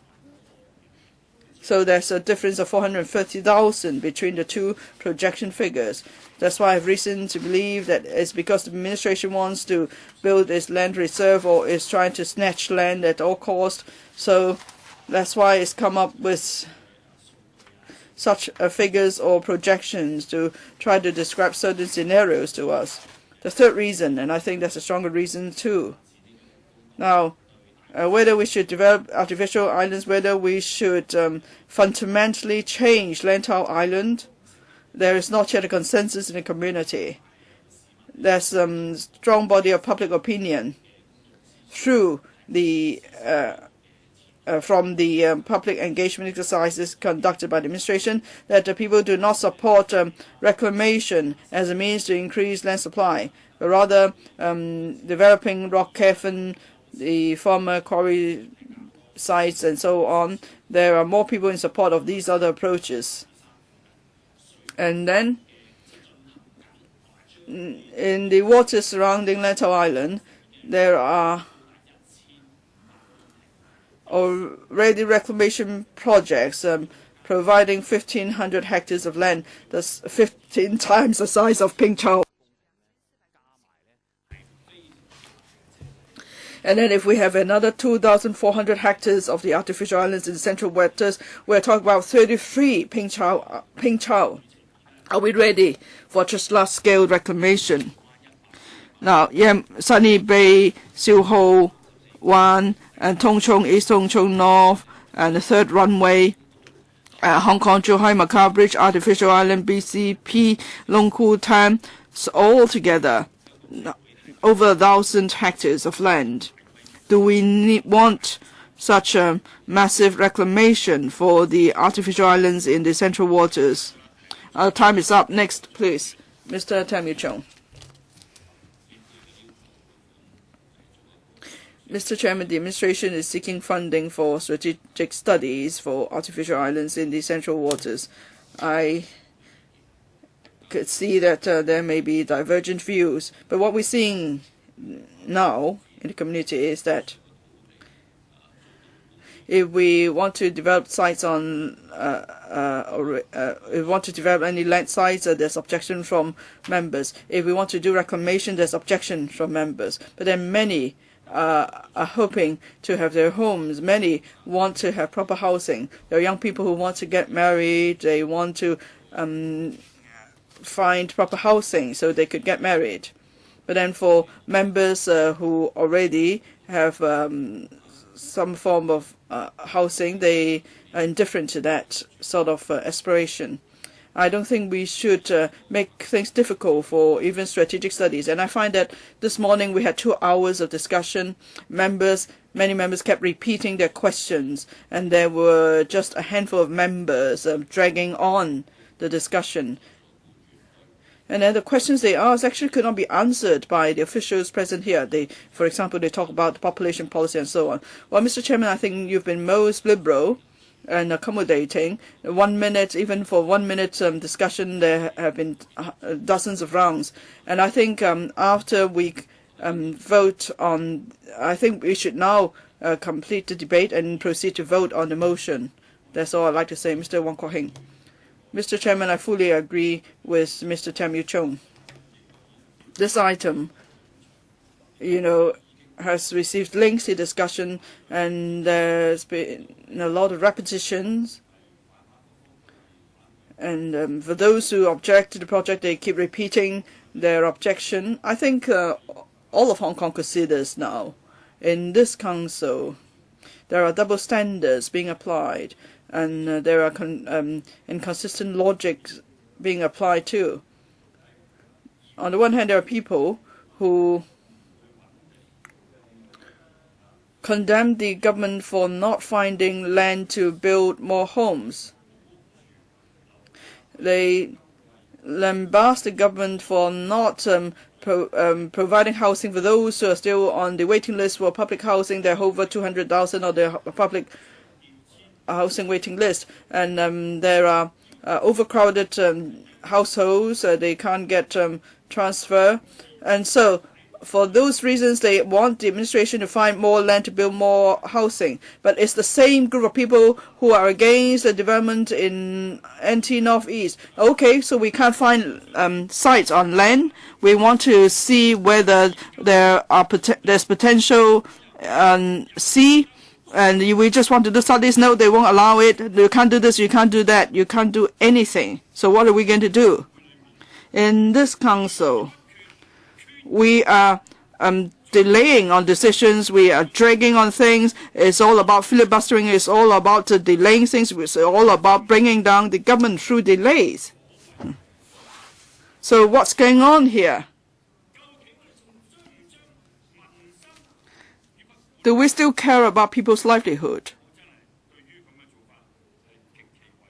I find such acts most regrettable and most disappointing. I hope people of Hong Kong will see what's going on here. I hope you will stop doing this, because at the end it's the public who will suffer. At the end it's the public who will suffer loss. But then members here continue to get paid, and members here continue to while away the time of this council for no purpose. Please give people's livelihood a chance, members. Please allow the administration to conduct studies and find sites and find land. Otherwise, how are we going to address the problem of inadequate housing? Are we going to find it in paradise? Thank you, Mr. Chairman. Mr. Chen Kim-po. I think for the Northeast New Territories development, there are a lot of views expressed that people won't move, they won't allow relocation or demolition. They say there's collusion between the government and the businesses. But then here we are talking about massive development. The benefits are evident. That is, there's no resumption involved, and there should be a much better chance of success for such a development. And then here, the project will cater for both business and residential development, because some say that Tin Shui Wai is the city of sadness because there are no jobs there. So it's to target all these issues that this project is being put forward. But then I find it really sad that people are asking irrelevant questions. They are quoting erroneous data and so on. I'm sure officials sitting here must also feel sad. You have spent so much time trying to do something for Hong Kong, but things are made so difficult for you. And then we're saying that this whole project is so large in scale, but then we're talking about different time frames. It's so sad. I joined this council because I want to give my own input to this council so that there could be developments in Hong Kong, and there will be improvement in welfare. At the same time, we have the money to provide better welfare. But then here I can see there's a major operation to cause the delay and disruption, so we can't get anything done. I think that's really sad. If we, for members who keep opposing everything, if they devote their mind and heart to serving Hong Kong, then Hong Kong would see great development. But then they are working so hard to keep disrupting everything. And then we have to keep resisting such disruption. We have no time to do anything else. I think this is very sad. Well, Chairman, you've been most accommodating, but I think there's a limit to that. I think you should come to a decision. I'm definitely against the motion to adjourn the debate. Mr. Wu Chi-wai, maybe different members in relation to the study to reclaim land for artificial islands in the central waters. They have different views. For the DP, between conservation and development, we have to strike a balance. Mr. Chairman, you said that I have been repeating my questions, and I've always been challenging the officials about the following point. In the year 2007, there was a consensus, and the concept plan, the revised concept plan for Liantang was already agreed by the public. We should regard that as a reference point. However, the administration is rejecting our suggestion, saying that they would like to have more room to maneuver. We try to find a way to help the administration so that we can have balanced development. Even for members like me, we found it difficult to find a way to solve the stalemate for the administration. I think Mr. Albert Chan's motion to adjourn the discussion is the only solution when we haven't got any way out. I think we can deal with the backlog before moving back to this one. So perhaps the administration should consider our proposal We are simply asking you to adopt the approved government policy, that is the revised 2007 concept plan for Lantang, which upholds conservation and tourism. And at that time, there was already a lot of discussion about improvement measures, say, for example, the coastal park or the marine park for Southwest Lantang. I think we have already got something very specific. If you do that, it means that the people can see that you are trying hard to balance development and conservation. That's much better than, on the one hand, you say that you want to get land, and then it's easier to have artificial islands than get land on the land side. But at the same time, you don't want to explore other feasibilities. In this way, the public and myself will not be convinced by you, because we are afraid that through the study and through the Lantang Development Advisory Committee, you try to have the green light for development on Lantang Island. So I support the motion to adjourn the discussion. If no other members would like to speak, then I'll give the floor to the administration. Do you want to give a reply? No? I will now take a vote.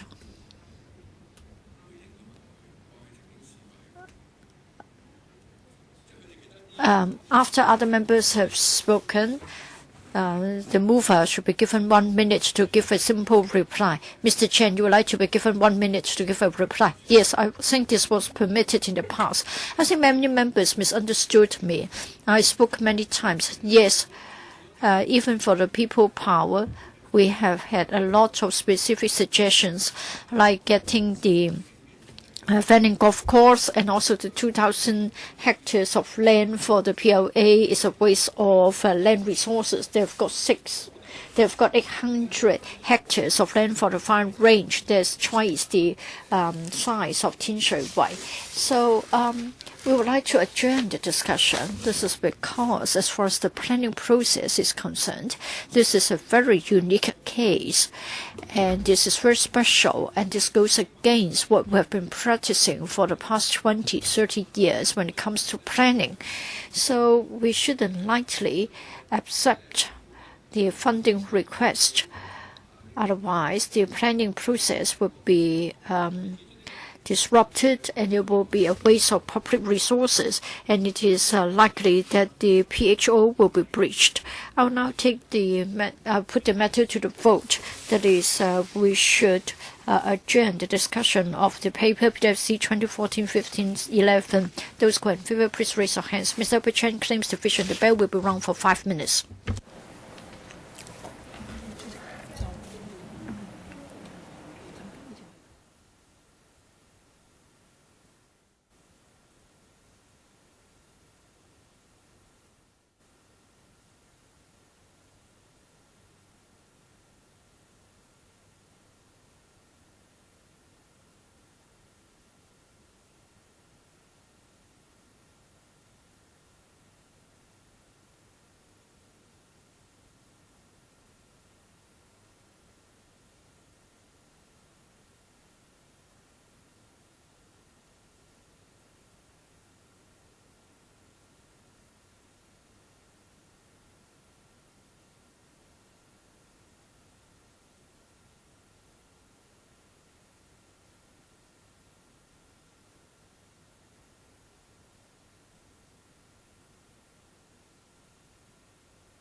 Members, we are taking a vote on the motion to adjourn the discussion.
Voting begins.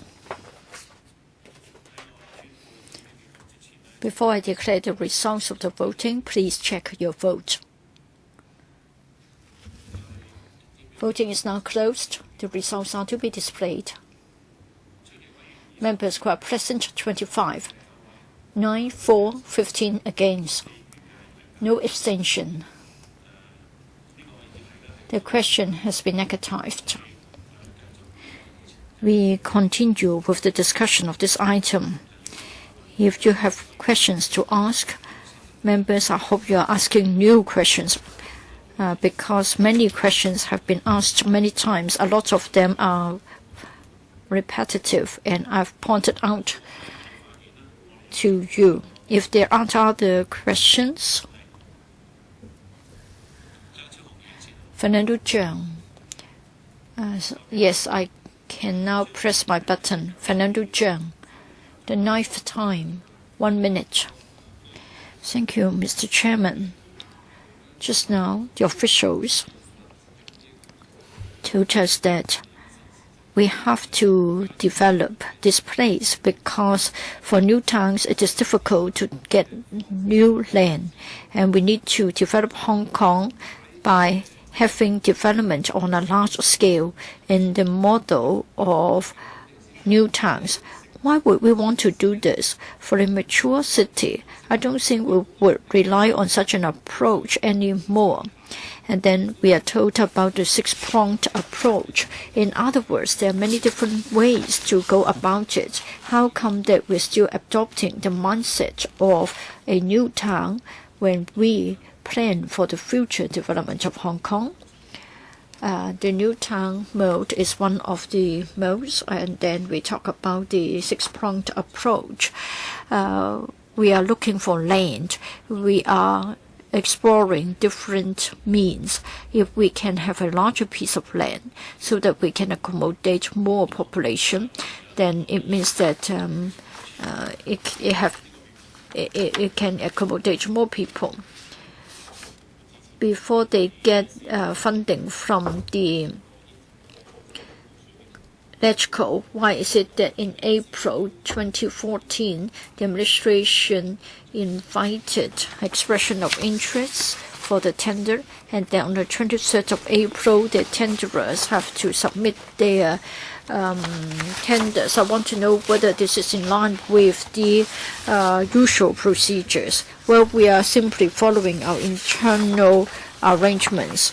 So despite the FC not having yet approved the project, it is merely an expression of interest. In other words, the tenderers telling us that they are interested in bidding for the contract. Mr. Gary Fan, for the PWSC projects, usually before they come to us, they have already got certain figures concerning the tender exercise. Fernando Zhang, the 10th time, is it a new question? Yes. Paragraph 3 of the paper mentions the scope of the project. We are told about different sorts of assessment. I want to know why, for such a large-scale project, we are talking about over 1,000 hectares of land. Why is it that we are not going to get a social impact assessment? Director, I don't think we are at the stage of knowing which community will be affected. I made this point many times. We are not sure about the specific location and we are not sure about the scope. So in the next round, we'll have the detailed planning and detailed engineering study, and then of course we'll embark on an SIA. Now, just now, the department told us that Ping Chau would also be affected.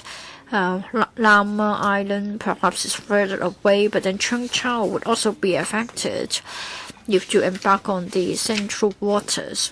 A lot of people live there. So are you saying that for the time being you can disregard them? Of course not. We have $6 million to be spent on public engagement. There is consultation exercises with the relevant stakeholders. 12th time, Albert Chen, 1 minute. For the mega incinerator on Shek Kwu Chau, I think this is going to cause a lot of controversy. For the central waters, I'm sure it is obvious that it is to be very near to Shek Kwu Chau, though you haven't taken a decision. In terms of town planning, I'm afraid this is a very bad planning on your part. You should have completed a territory-wide study and then you make decisions on the site selection instead of doing what you're doing now that is being very piecemeal. Now for the central waters, very near to your artificial islands, you're going to get a mega incinerator.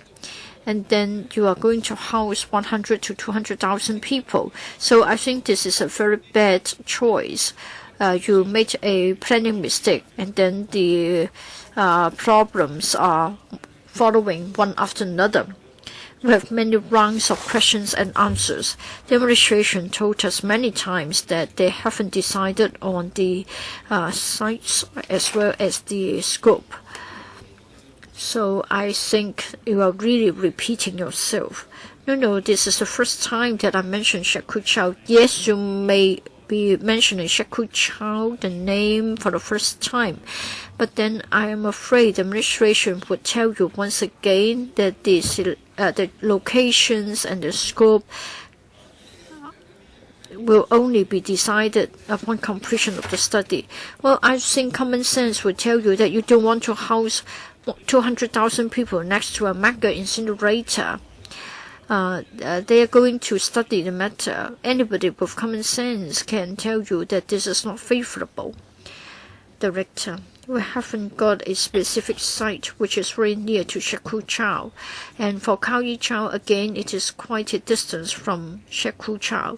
So we will take a good look of the specific the specific location. Helena Wong, for the first time, right? 4 minutes. Thank you, Mr. Chairman.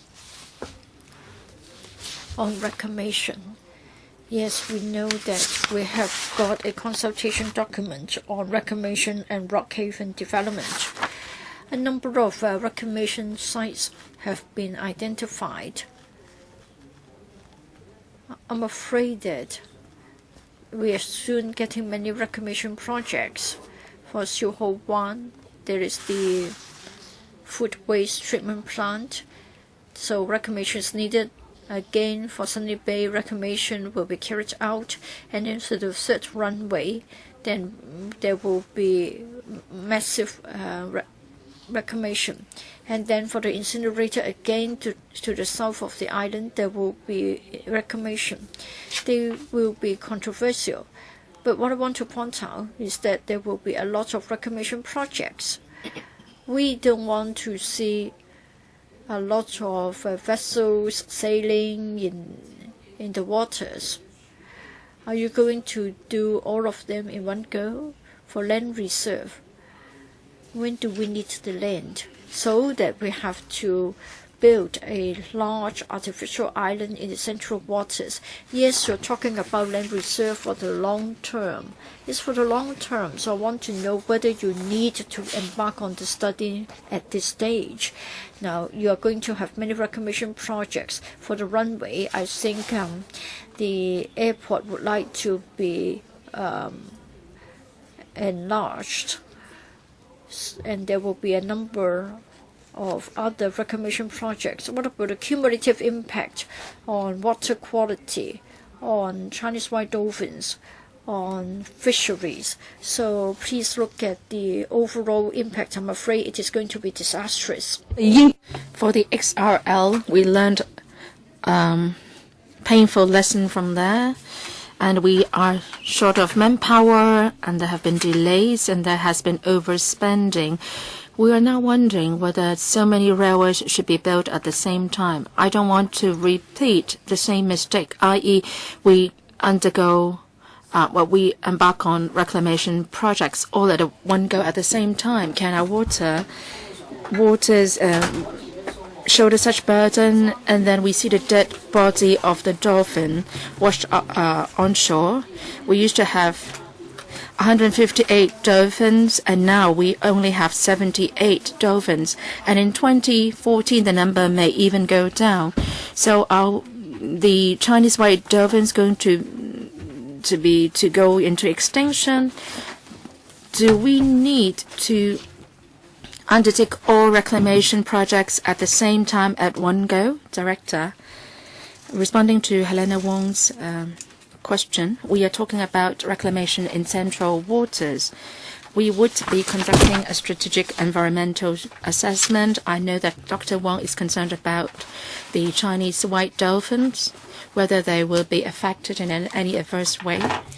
They normally appear at the western waters, and of course there are some reclamation projects there, Siu Ho Wan, Sunny Bay, and Long Ko Tan. Dr. Wong also mentioned that there are reclamation projects, and also the third runway reclamation is needed, and whether the waters can cope with that. And CEDD has been conducting a cumulative environmental impact study, and that covers several aspects, and one of it is its impact on Chinese white dolphins. And we would be using sound detection equipment to identify the situation of the Chinese white dolphins. But this time round, we're talking about the reclamation in central waters, and Chinese white dolphins seldom appear in these waters. Dr. Fernando Zhang, 11th time. Do you have a new question? For the Hong Kong-Zhuhai-Macau Bridge, there was a judicial review, and the government won the case. But then the court also pointed out that for major projects, in the EIA study, no good study was made on baseline situation. And for this strategic study, do we cover assessment in that respect, Director? In our study scope, there is an item on strategic environmental assessment. Around $30 million will be spent, covering impact on the ecology, including the coral reefs and so on. And we will also look at water quality, noise, and heritage impact and so on. Well, I don't have much time because the court said clearly that the EIA lacks study on baseline situation and also the capability of the environment to cope with projects. In the EIA, well, those aspects are really covered, and actually in the EIA for the third runway, that is also covered. Now, as I said, in the next stage, we would also have the statutory EIA stage. So once we come up with a clear position of the reclaimed land, then we will have a statutory EIA study. Dr. Helena Wong, second round, 3 minutes. While so many reclamation projects are going on, what is the government's estimate on the cumulative impact on the environment and the maritime environment? Do you have any data to share with us so that we can rest assured that there will not be a disaster coming out of such projects? Cumulative impact assessment on the environment. Now, we are really focusing on the central waters this time, and Dr. Wong said that, well, what she mentioned is something for the long term. What we're now proposing to do is to really look at the initial feasibility of the project and the impact on the environment, the fisheries industry, and some planning proposals will also be mapped out. That's very preliminary. And for the strategic environmental study, we would also be looking at the impact on the ecology. Before we came up with this proposal, we also looked at some baseline statistics and situation.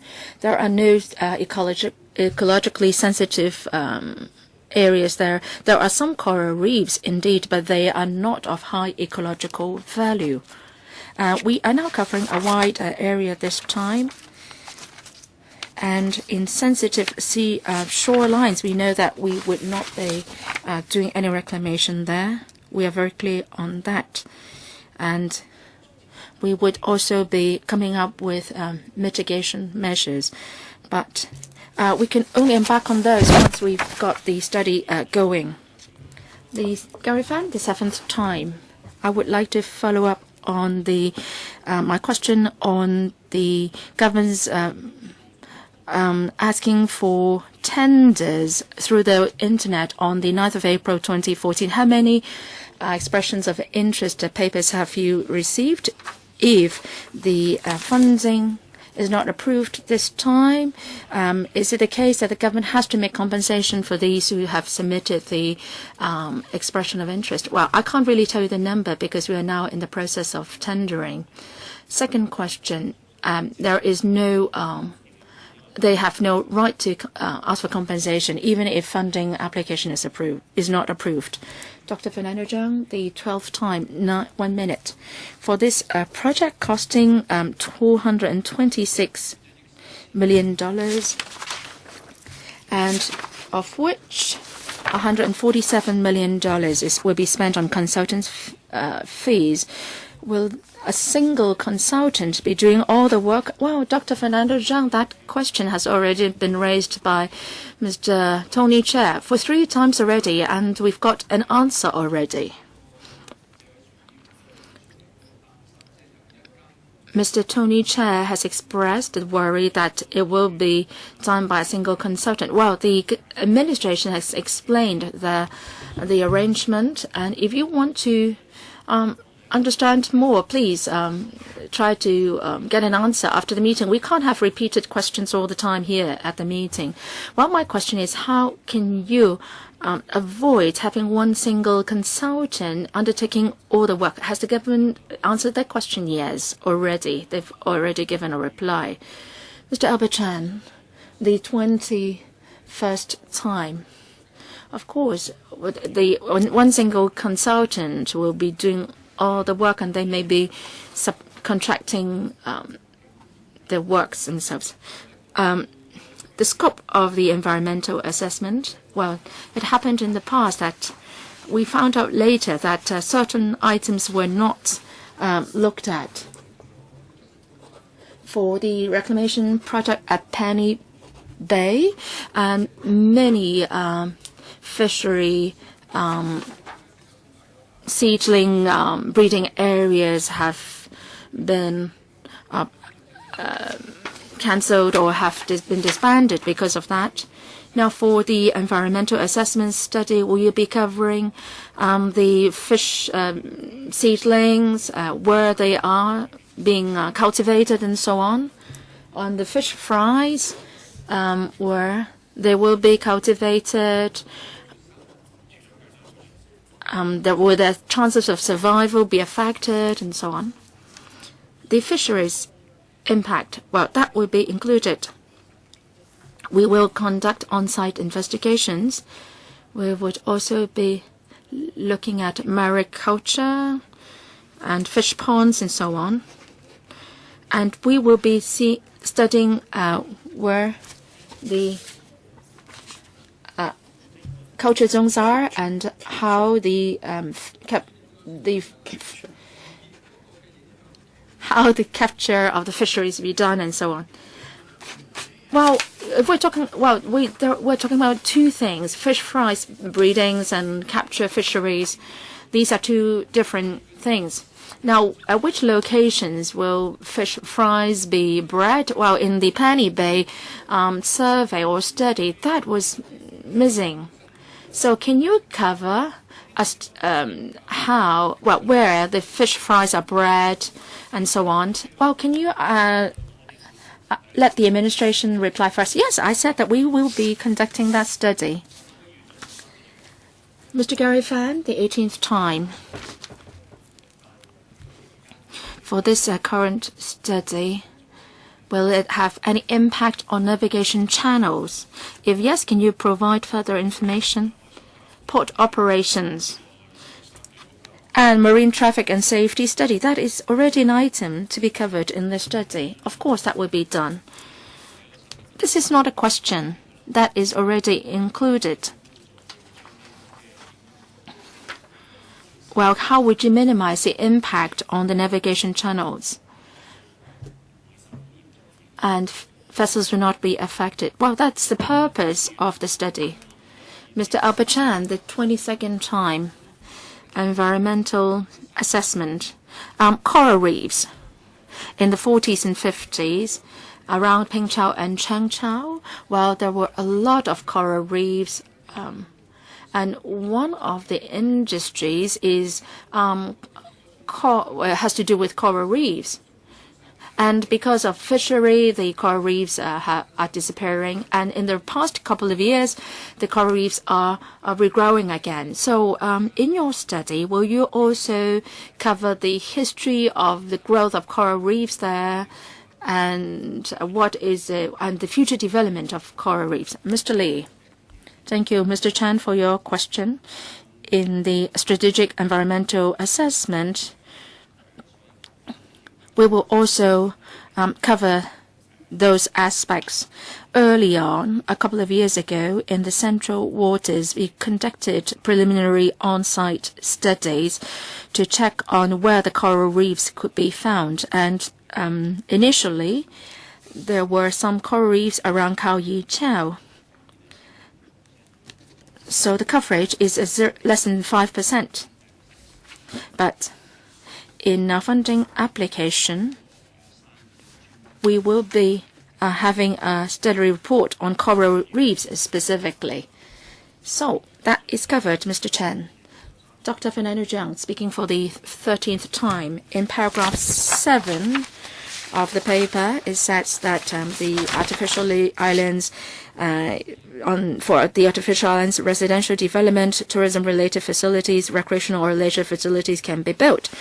But then in Kai-Tak development, it's a piece of land in the urban area. It measures 323 hectares, and only 1/9 of the land will be used for residential purpose, and for PRH takes up only 3% of the some 300 hectares of land there. My question is for the artificial islands, and actually members were keen in pointing out that we need land to build PRH, but then even for land formed or developed, only a very small percentage is devoted to building PRH. So the administration, what is your plan for PRH development on the artificial islands? Well, we don't have the figures now. We have to really first come up with the size of the islands before we can answer that question. I think the questions are too detailed. We are still talking about a strategic study, the locations, the size. Well, that will only be known after the study is completed. So if members ask too detailed a question, maybe at this stage the officials will not be able to answer them. Mr. Albert Chan, the 23rd time.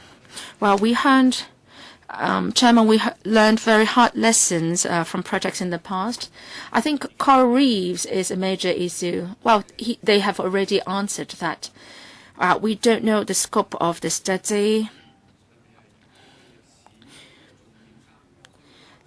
With the size where the coral reefs will vibrantly be covered. Well, if that is the case, we welcome it. Well, not everyone is smart as you, as chairman, so we have to look at history and where the coral reefs could be found around Pingchao, and whether we could, through measures in the past, that regrow the coral reefs. So this is something that we have to study. Well, we emphasize sustainable development in our development, and I think it is our mission to revive what has disappeared in the past, and I hope that the government can really look into that. Dr. Fernando Zhang, 14th time, followed by Dr. Gorenfan. In paragraphs 15, 16, and 17, we talk about PE exercises. Just now, we also said that we mentioned about this East Liantang Metropolis and Third Business Core District. Well, we didn't conduct any public consultation on those proposals. There were no detailed discussions among the public on the artificial islands either. So what will be the future timetable for consulting the public? Dr. Zhang, I think they have already answered that once they have the strategic plan, they will conduct consultation. I'm asking about the timetable after the study. Okay, all right, the director, response, please. Chairman? Well, the study will take several years. I don't have the detailed timetable now, and we really have to see what the procedures, the process will be like after the study gets started. We will definitely consult the public. Dr. Helena Wong, 2 minutes for you. Speaking for the second time. I'm also worried about the several islands, Changchao, Pingchao, Heilingchao, Kaoyichao, and so on. They came to the LegCo in June for the public hearing, and they had many grievances. And they said that for the 2 PE exercises, no consultation session was held on the islands themselves, so they got very nervous, and then you sent some people to the residents' gatherings there. I'm worried that this project impacts a lot on a lot of the islands, not just on the Chinese white dolphins, but also the residents and the fishermen. So did you do a good job in your consultation exercise? Did you gather the views of the residents on these islands? I don't want to see the situation of the Northeast anti-repeating itself, and the islanders will be coming to storm into the LegCo and so on. So how do you do your consultation with the islanders? Mr. Lee is responsible for the consultation work. Perhaps I'll defer to him to take that question. In the first and second stage PE exercises, I went down to Pingchao myself. I met with the residents there, and we heard a lot of views. And especially in the first PE exercise, we gave 25 examples, and there was the option of the Pingchao / Heilingchao option, and the residents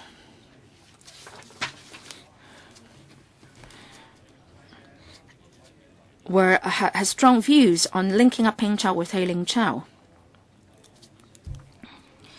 And in our strategic study, we will look at the overall picture, and their views will be incorporated in our plan forward.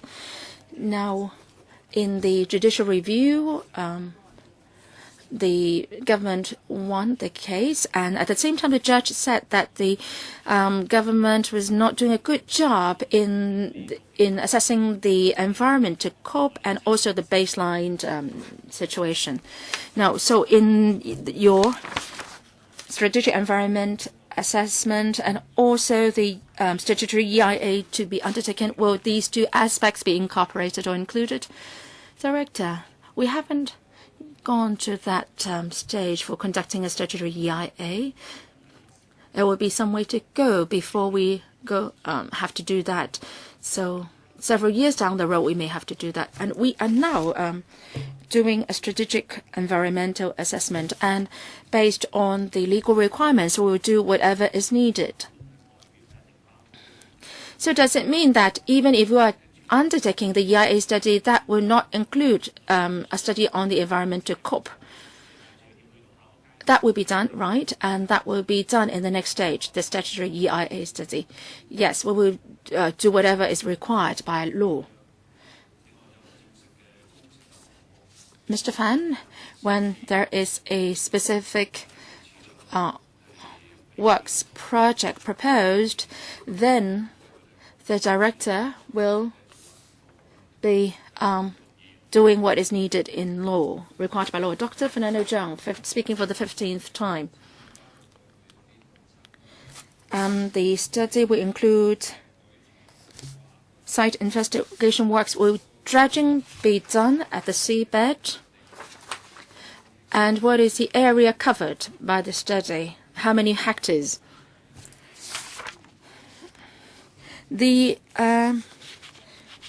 And actually, the area delineated goes beyond the statutory limit. So will there be any regulation on that? Director? Director, well, we're not doing any major works. I'm sure Dr. Fernando Jones appreciates that. We're just trying to collect soil samples, so the impact should be minimal. Thank you. Can you tell us approximately how many hectares? Mr. Chen, we do not have the figures yet at this stage. What about the approximate location? That's in enclosure 1. That's a huge area. Yes, they have to do a lot of soil sampling and site investigation, but it's not. They're not actually proceeding with the reclamation works at this stage, Dr. Zhang. Mr. Gary Fan speaking for the 20th time. Thank you. Now, the site investigation work will not involve removing trees or planting of trees. What about soil dredging or mud dredging or any works that might affect the seabed? We would not proactively carry out any mud dredging. No mud dredging, but we will do soil sampling, and that's only on a very small scale. Mr. Albert Chan speaking for the 24th time. Now, the scope covers Heung Chau. The Heung Chau typhoon shelters has a low usage rate because of the erroneous design or choice of location.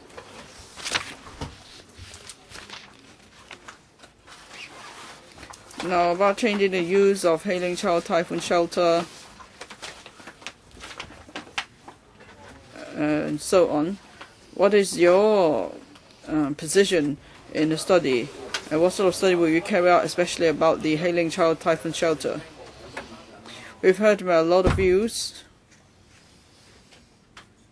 that a few vessels are using the Heung Chau typhoon shelter. Of course, this site falls within the scope of the study, and some has actually suggested that this is the wrong site for a typhoon shelter. Yet we've noted the view. So in the next stage of the study, we will look into that in detail. Dr. Fernando Zhang speaking for the 16th time.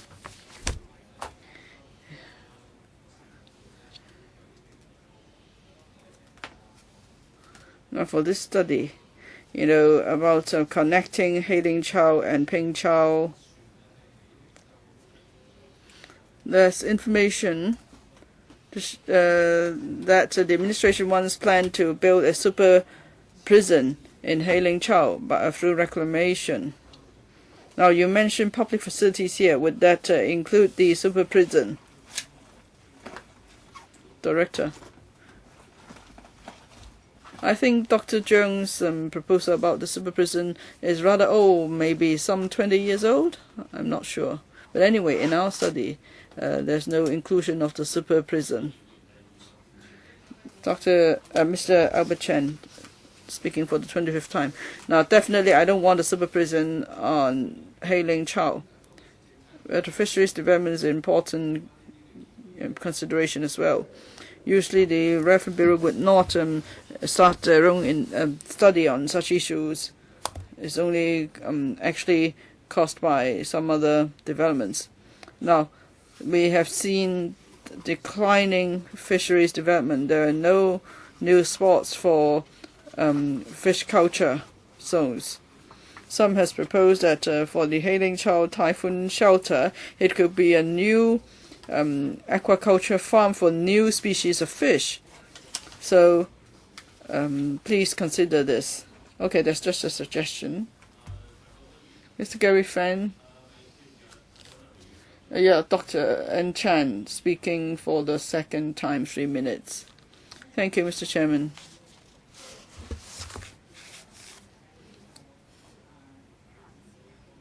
Last time at the development panel, we had a lengthy discussion on this project. And then on the 7th of April,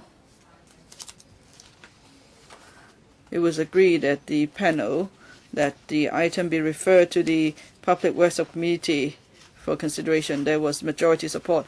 Now, at that meeting, Mr. Albert Chen, Mr. Gary Fan did not come to vote on the item. I don't know why they didn't oppose this project at the time.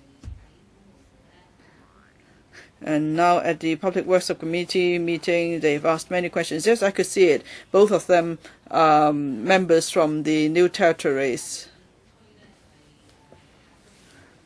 Of course, they don't want too many people moving to the New Territories, affecting the way of life of the existing residents. I could appreciate that. But I'm a member from the Kowloon East.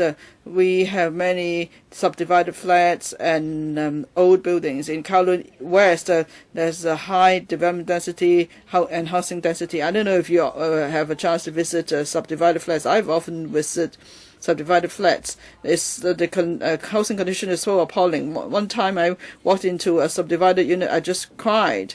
So there's a need to build more housing. We can't let this carry on this way. So for the Central Waters Artificial Islands proposal, I've sought detailed information from the relevant officials. I've also talked to friends from the town planning sector. They all believe this is a good proposal. Then Hong Kong will become like a circle.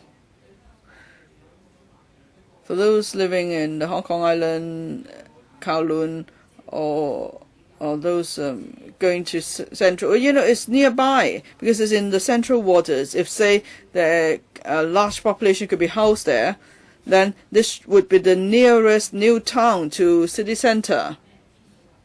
Then we won't see a repeat of the problems in Tin Shui Wai, because Tin Shui Wai is at the fringe of Hong Kong in the northwest. And for Kowloon residents, they don't have to go north and get to the airport. They could go straight across. So that's why it's a brilliant concept. The government is only asking for some money for a strategic study. I think we should allow the administration to carry out a study as soon as possible. And while they do the study, if you have any other suggestions, if you want the administration to build more public housing, whatever, I think you could always raise them later on. So I hope members would support this item. Dr. Fernando Cheung speaking for the 17th time. Thank you, Mr. Chairman. To the north of the reclamation area, that's the Penny Bay, this Disneyland. I think the reclamation there was for about 300 hectares, and I understand they've used less than half of the land reclaimed. So how does the administration propose to deal with it? You know, there's a land left idle for many years. This is reclaimed land. How come you don't develop on those sites? Why are you considering reclaiming another 1,000 hectares of artificial islands? Director Penny Bay. I understand that reclamation is planned for a theme park. There is already a theme park there. If there should be an expansion of the theme park, then they will need the land. Mr. Gary Fan, speaking for the 21st time. I said I have reservations about this project because for the 2007 Lantau concept plan, the administration has put forward a number of conservation strategies. Conservation of nature is one of the aims, but then not all of these proposals have been implemented. I want to know which proposals have not yet been implemented since 2007. Director, I do not have the information. You're talking about the Lantau concept plan, which projects have been completed and which have not. These are detailed information. I don't have it at hand. Can you provide information after the meeting? Well, we'll try. If there are no further questions, I'll put this item to a vote. Dr. Helena Wong, speaking for the 4th time, 1 minute. Reclamation, the studies for the reclamation in the central waters. Now, is it really the case that after the reclamation, those living in subdivided flats in Kowloon East will be moved to the artificial islands? I wonder if you could answer the question, or is it just the withal thinking of Dr. N. Chan? Now, you say you plan an East Lantau metropolis there. It will be a new core business district. Is to promote economic development. So, are you going to build the artificial islands to address the problem of subdivided units and public housing? Is it really the theme of the reclamation, or is it not? So, what have you decided what you're going to do on these artificial islands? Would it be for business purpose? Dr. Helena Wong, many members have asked the same question, and the administration has already given answers on many occasions. It's first for housing. Housing is the strongest demand. The demand from members. No, Chairman, let them answer. No, you're asking the question for the first time, of course, but then many other members have asked similar questions. The first purpose is for housing, second is for land reserve, and also business purpose. Director, brief response, please. Now, during the public engagement exercises, the public have suggested various uses for the artificial islands. Apart from commercial development, many believe there should be plenty of housing development there, including public rental housing development, and then the island could also be used for land reserve. But it's early days still. We have to do a study before we could have a solution space. I've said that many times. So we need land, that's for sure. Mr. Gary Fan, do you wish to move a motion to adjourn the debate? Yes, I've just proposed the submitted the motion. Yes, I'll let you speak. How much time do I have, please?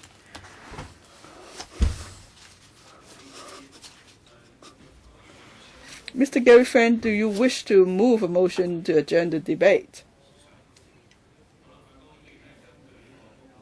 So, in accordance with paragraph 33 of the PWSC procedure, is moving a motion to adjourn the meeting at once. And in accordance with paragraph 33, members may speak no more than once, 3 minutes each, perhaps. Mr. Gary Fan. Thank you. Let me read out my motion so all the members could see. Now, whether there should be development of artificial islands in Lantau, there's not yet consensus in the community. And in the public engagement exercises for the enhancing land supply strategy, there are still a lot of questions that remain to be answered. And for the Lantau development concept plan, many of the conservation proposals have yet to be implemented. A lot of the questions have not been answered. That's why I propose a motion to adjourn the debate. So the administration should first address those issues before we decide whether we should develop we should have further discussions on the development of artificial islands in the central waters. So those are the wordings of my motion. I'm sure you will photocopy the wordings to other members. Now, in many rounds of such questions, of course, as you know what my reasons are for moving this motion, I would want to stress that there is not yet consensus in the community. There's a controversy.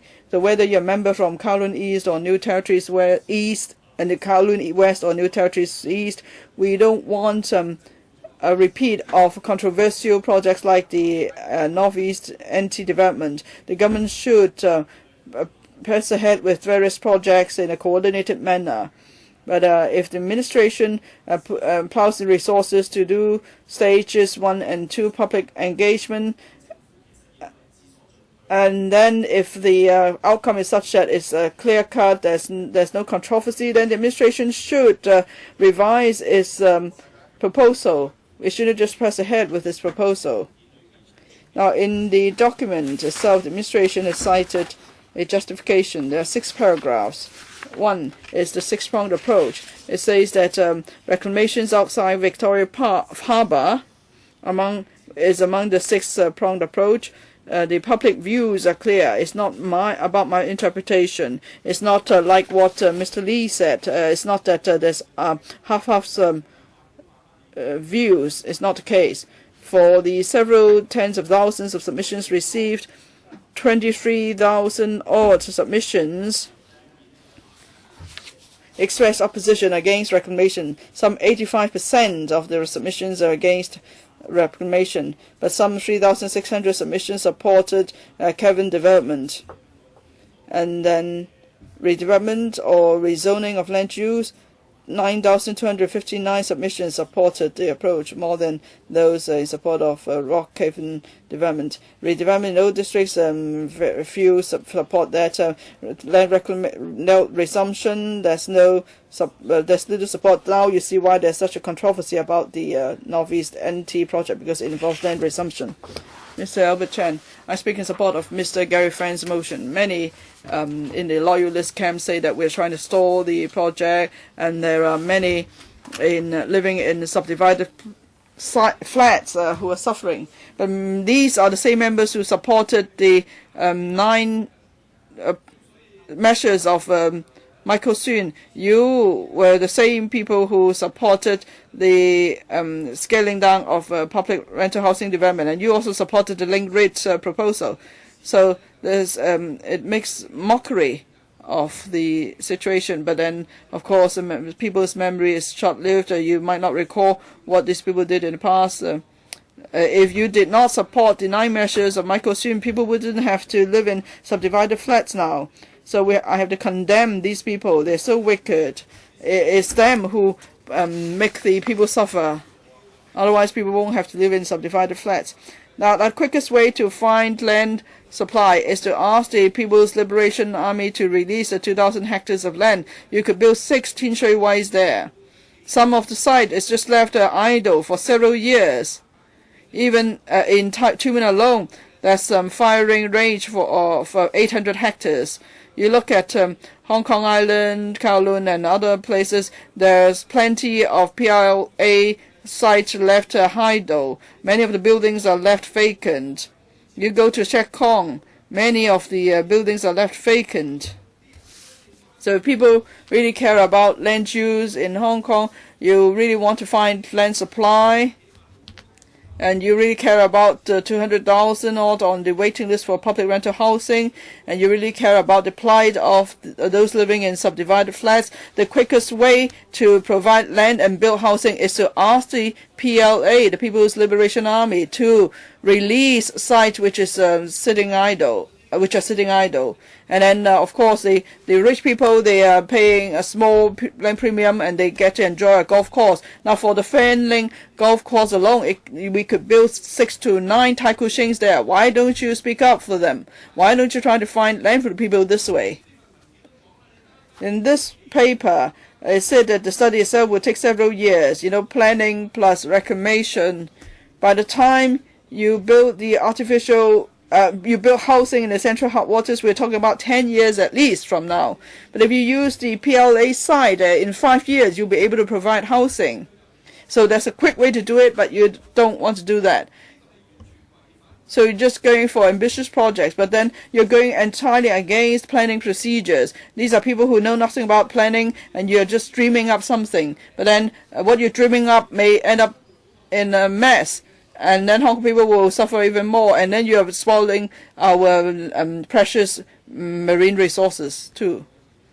Dr. Fernando Zhang, I speak in support of Mr. Gary Fan's motion to adjourn the debate. Well, the adjourning debate would be the best approach. That we set aside this item for the time being.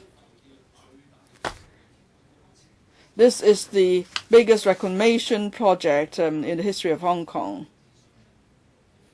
But then there is no public consultation. This so-called East Lantau metropolis is something put forward by the chief executive himself. The public never had a chance to understand about this project and then to give their views. Do we really need such a massive artificial island? Of course, here we're just talking about advanced works. It's still $200 million. It's not a small sum. And once you start the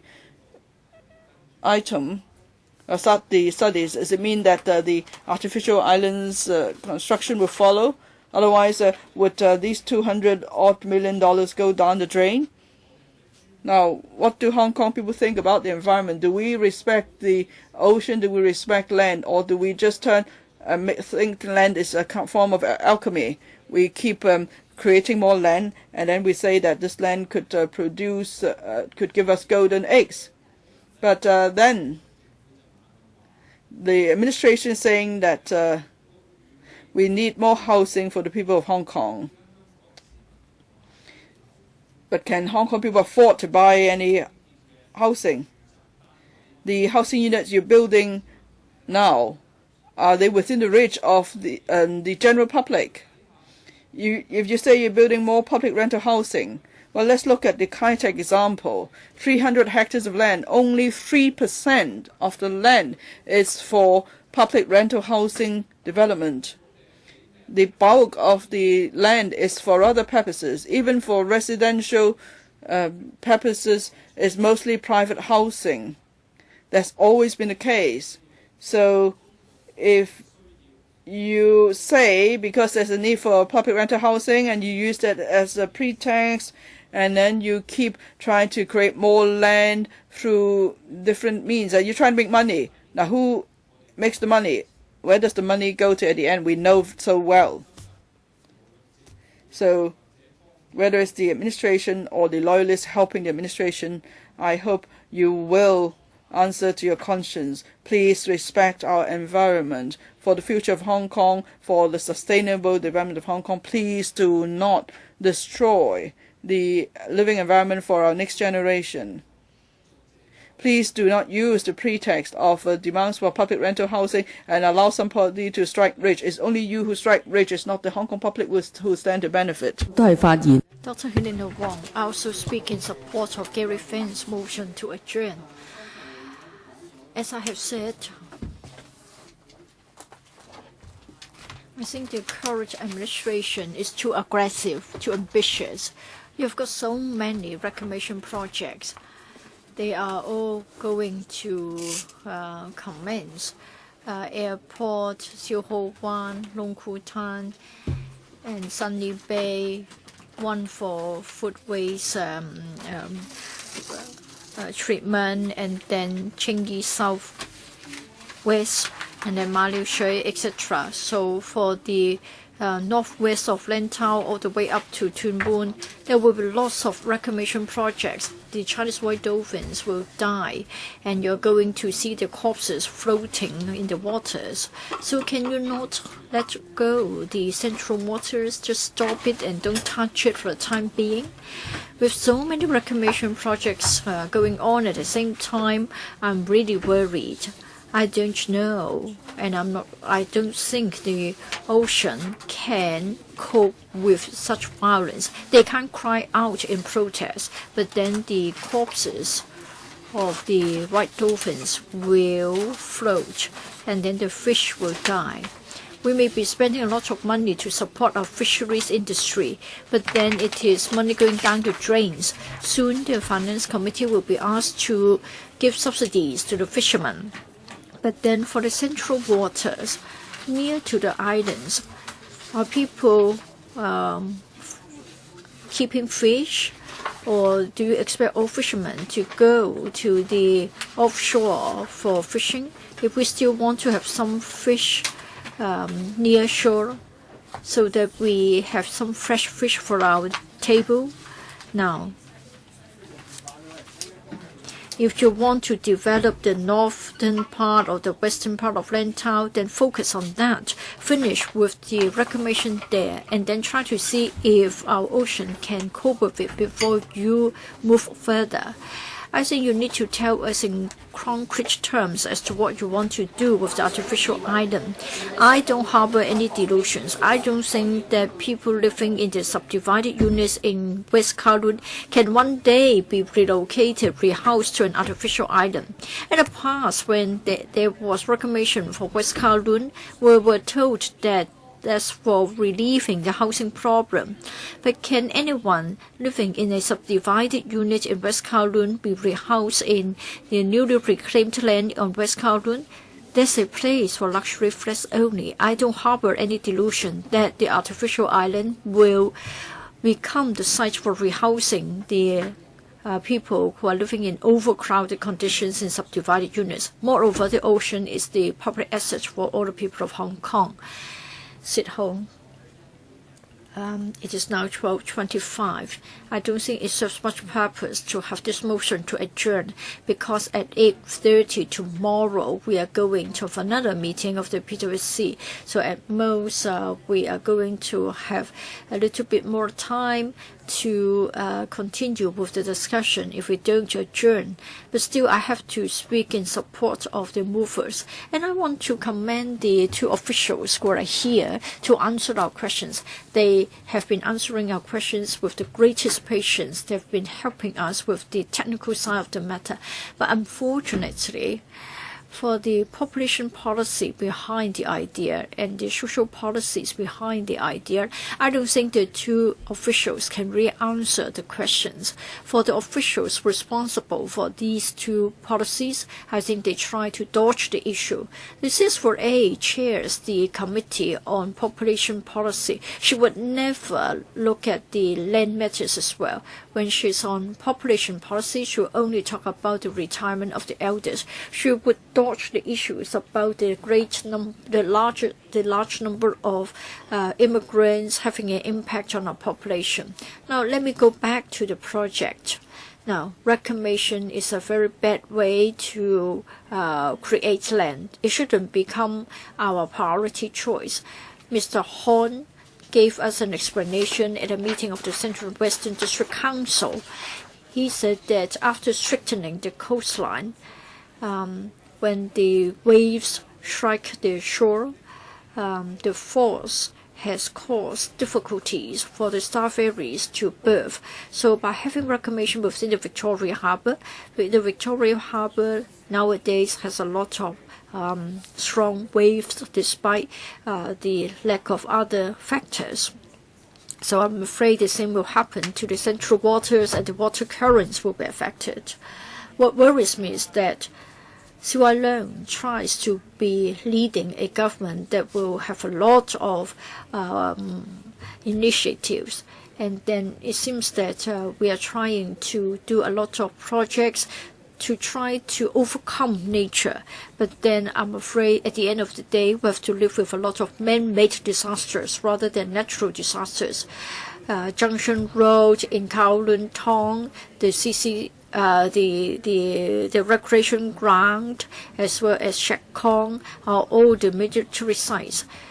Now, the site for the joint forces, I don't think the site is being used by the PLA or the family members, but still they won't give it up. Next, Dr. N. Jiang. Mr. Chairman, I speak against the motion to adjourn. This is because we have had a lot of discussion, and then for the issues that we want to have clarification, I think many questions have already been asked. Questions that need to be asked have been asked. Now, members wondered whether there will be a disastrous impact on the ocean. And if we start to build an artificial island, the marine life will be jeopardized. And then Helena Wong said that there will be the dead bodies of fish floating on the water surface. And she wondered whether there will be public housing to rehouse the Kowloon West residents. Well, I don't think that we are mandating the rehousing of Kowloon West residents to the artificial island. It's just that I think this is part of the idea of the administration. There will be housing, and housing means that public housing is possible. And then for fisheries and other worries, of course, such concerns are legitimate. And that's why the administration has to ask for $200 million from us so as to carry out a strategic study, so as to find out about the transport links, how the island is to be connected with the other regions of Hong Kong, and for the fisheries impact, for the environmental impact, we have to find out more about the possible impacts. They have to finish the study, come back to report to us first, and then I'm sure when they come back to report to us, we can once again raise our concerns, be it in writing or otherwise. Now, members are trying to get the land from the PLA. I think we all know that the PLA does have a number of sites, but we have already set aside such sites for the military. But are we saying that we are so lack of land that we have to deprive the PLA of land? I think this would only, I don't want to see this happening. That is, the land shortage is so severe that we have to take land away from the PLA. I don't think we should defer anymore. Therefore, I speak against the motion of Gary Fan to adjourn. Does any other member wish to speak? If not, Mr. Chen Kam-lam. Mr. Chairman, I also oppose the motion to adjourn.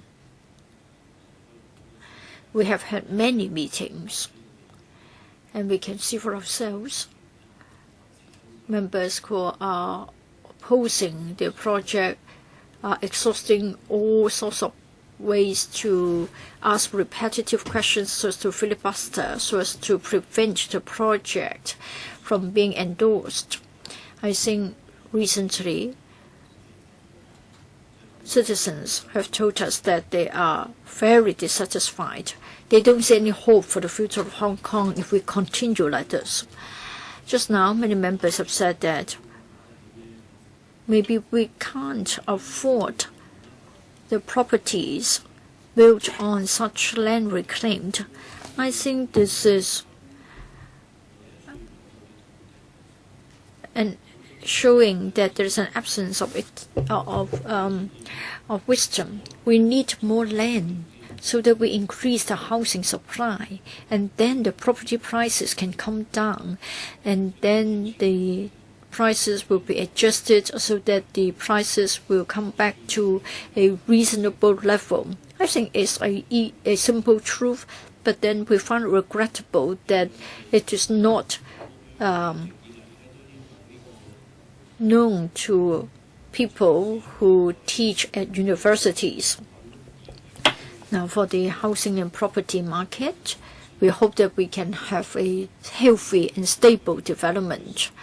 In the past, at different stages, when we had different economic conditions, we came up with policy adjustments. I think they are but necessary. In the year 1997-98, as a result of the financial crisis, the property prices plummeted, and then the government came up with some adjustments. It was necessary. Even the opposition camp saw that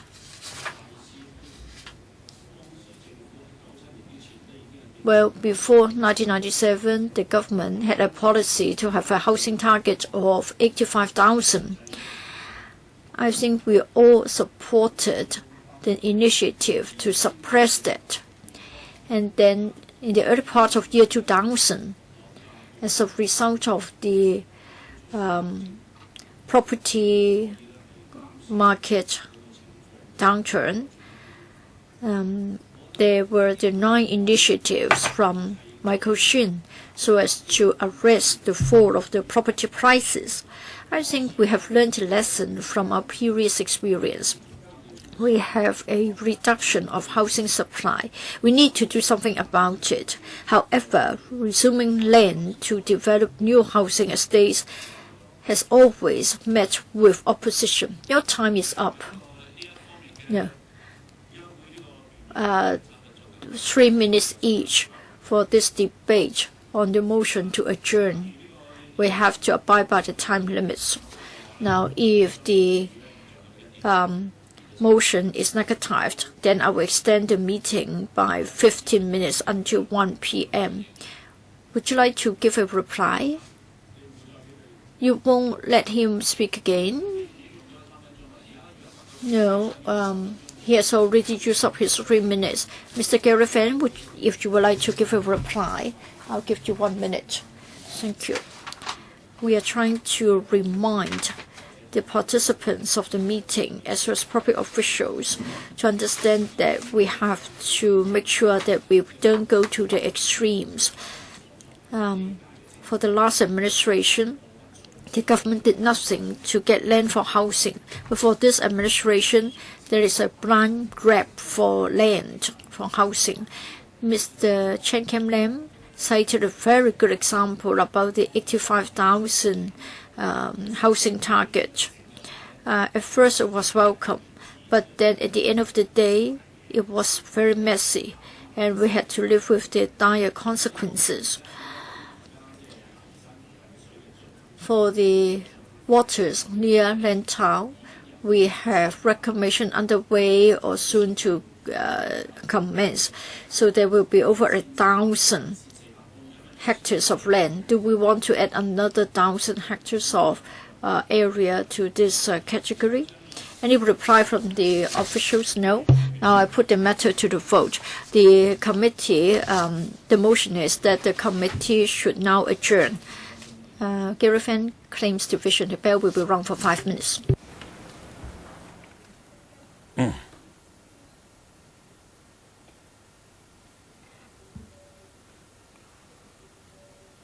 我頭先講咗啦，假如個 Just now, I've already said that if the motion to adjourn is negatived, then we will have our meeting until 1 p.m.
So this is now voting on the motion to adjourn the discussion of the item.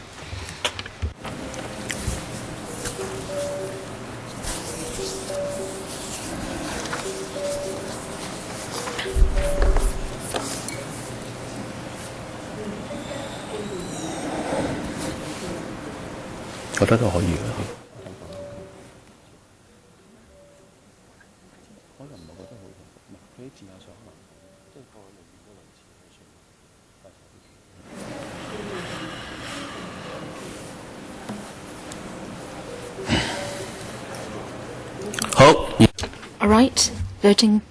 Now let's go ahead with the voting. Before I declare the voting results, please check your votes. Voting ends. Display of results. Present, 21. 7 are for, and 13 against. Abstention, no. So the motion is negatived, so we will carry on with our meeting. So as I said, the meeting will last till 1 p.m. I have also received some other motions. Actually, a lot of questions have been asked. And if we don't have any more further questions, I'll deal with the motions now. Dr. Fernando Zhang, is there anything you want to say?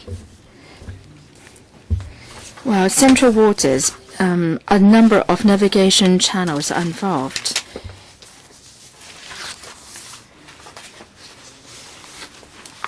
Some of the waters are artificial waters, and there are no strong waves, and that means that vessels can be berthed and anchored here. They may be waiting in these waters, and they may be temporarily berthed or anchored in these waters.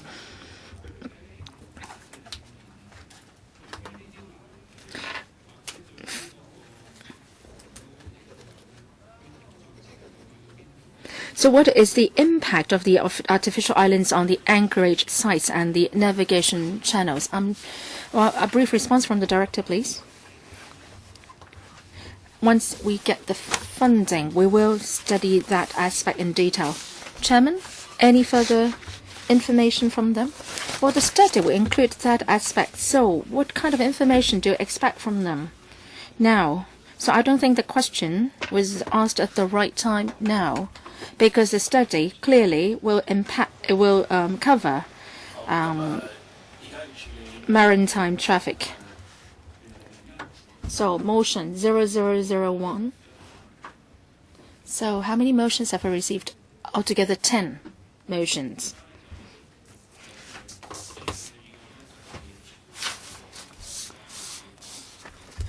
So the motion to be dealt with is, well, let me read that out.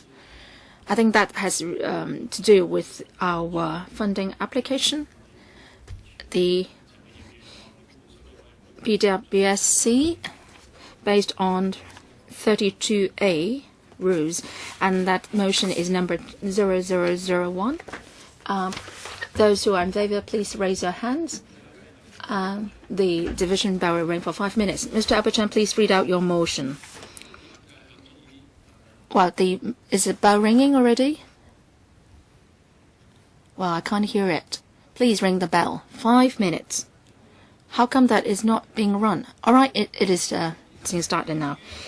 In view of the fact that the government has not consulted territory-wide the building of artificial islands on the central waters, the PWSC urges that before a strategic study is conducted, the government should conduct a consultation lasting not less than 24 months, and the government should embark on the study and the relevant investigation works only after a consultation has been conducted,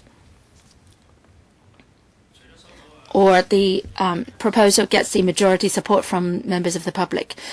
We've received 10 motions moved by Mr. Albert Chen, and Mr. Gary Van has also submitted 5 motions, and we need extra time to deal with the 5 motions of Mr. Fan.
好，依家進行比。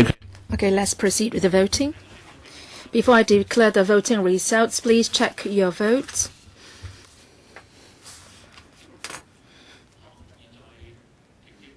Voting ends. Display of results.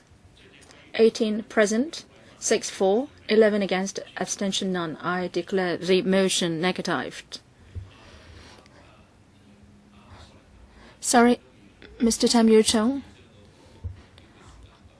I suggest that the voting time be shortened to 1 minute. I would like to ask whether any members wish to speak on Mr. Tam's motion or suggestion. Dr. Fernando Zhang. Well, claims a division. I would like to suggest a claiming of divisions. So the division bell will ring for 5 minutes.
So let's be very clear what we are voting on. This is to vote on Mr. Tam's based on Rule 48 of the PWSC procedure that any motion voting or on any motion should be done after the division bell has rung for 1 minute. So because we've got several motions to deal with today, so we have to be very clear on which motion are we voting on now.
Okay, let's carry out the voting. Before I declare the voting results, please check your votes.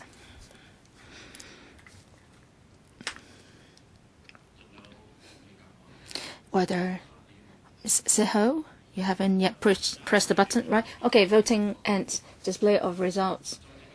18 present, 12 for, 5 against, abstention none. So the motion is carried. So let's deal with motion number 20002.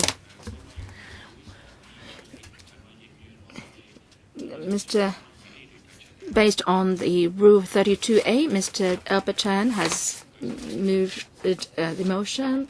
Those who are for, please raise your hand. Well, Mr. Chan claims division. The division bell will ring for 1 minute. In view of the fact that the government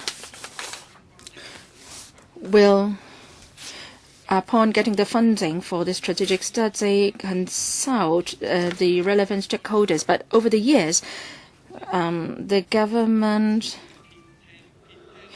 is biased in that it will only listen to views who are in support.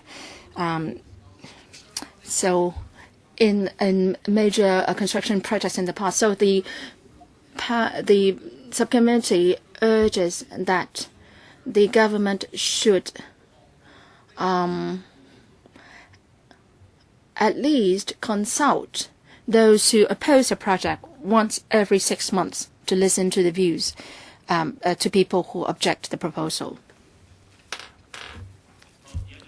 So voting begins. Before I declare the voting results, please check your vote. Voting ends. Display of results. 19 present, 5 for, 13 against, none abstained. So this motion is negatived. The next motion is 003, and this subcommittee agrees to deal with the motion moved by Mr. Albert Chan based on Rules 32A of the PWSC procedure. Mr. Chan claims division. Well, I'll deal with this motion and then we can have lunch. In view of the application funding for the strategic study for artificial islands and the relevant site investigation works, the administration says that because central waters, unlike the eastern waters, they don't have high the shorelines are not of high electrical value, so that there is a potential for artificial island development. But then, if we are to develop the central waters, then the dolphins may go into extinction. So the subcommittee urges that the government should study the impact on such dolphins before proceeding with the strategic study. I don't get it. I don't really get it. What do you mean by that? The central waters don't have shorelines which are high ecological value as that in the western waters. Well, I don't get that. What does that mean? How can you allow that to be moved? Well, anyway, let's get started with the voting. Voting begins. Before I declare the voting results, please check your vote. Voting ends. Display of voting results. 19 present, 6 for, 12 against, none abstained. So I declare that the motion is negatived. So we come to the end of the meeting. The next meeting is scheduled for tomorrow at 8:30. Thank you very much.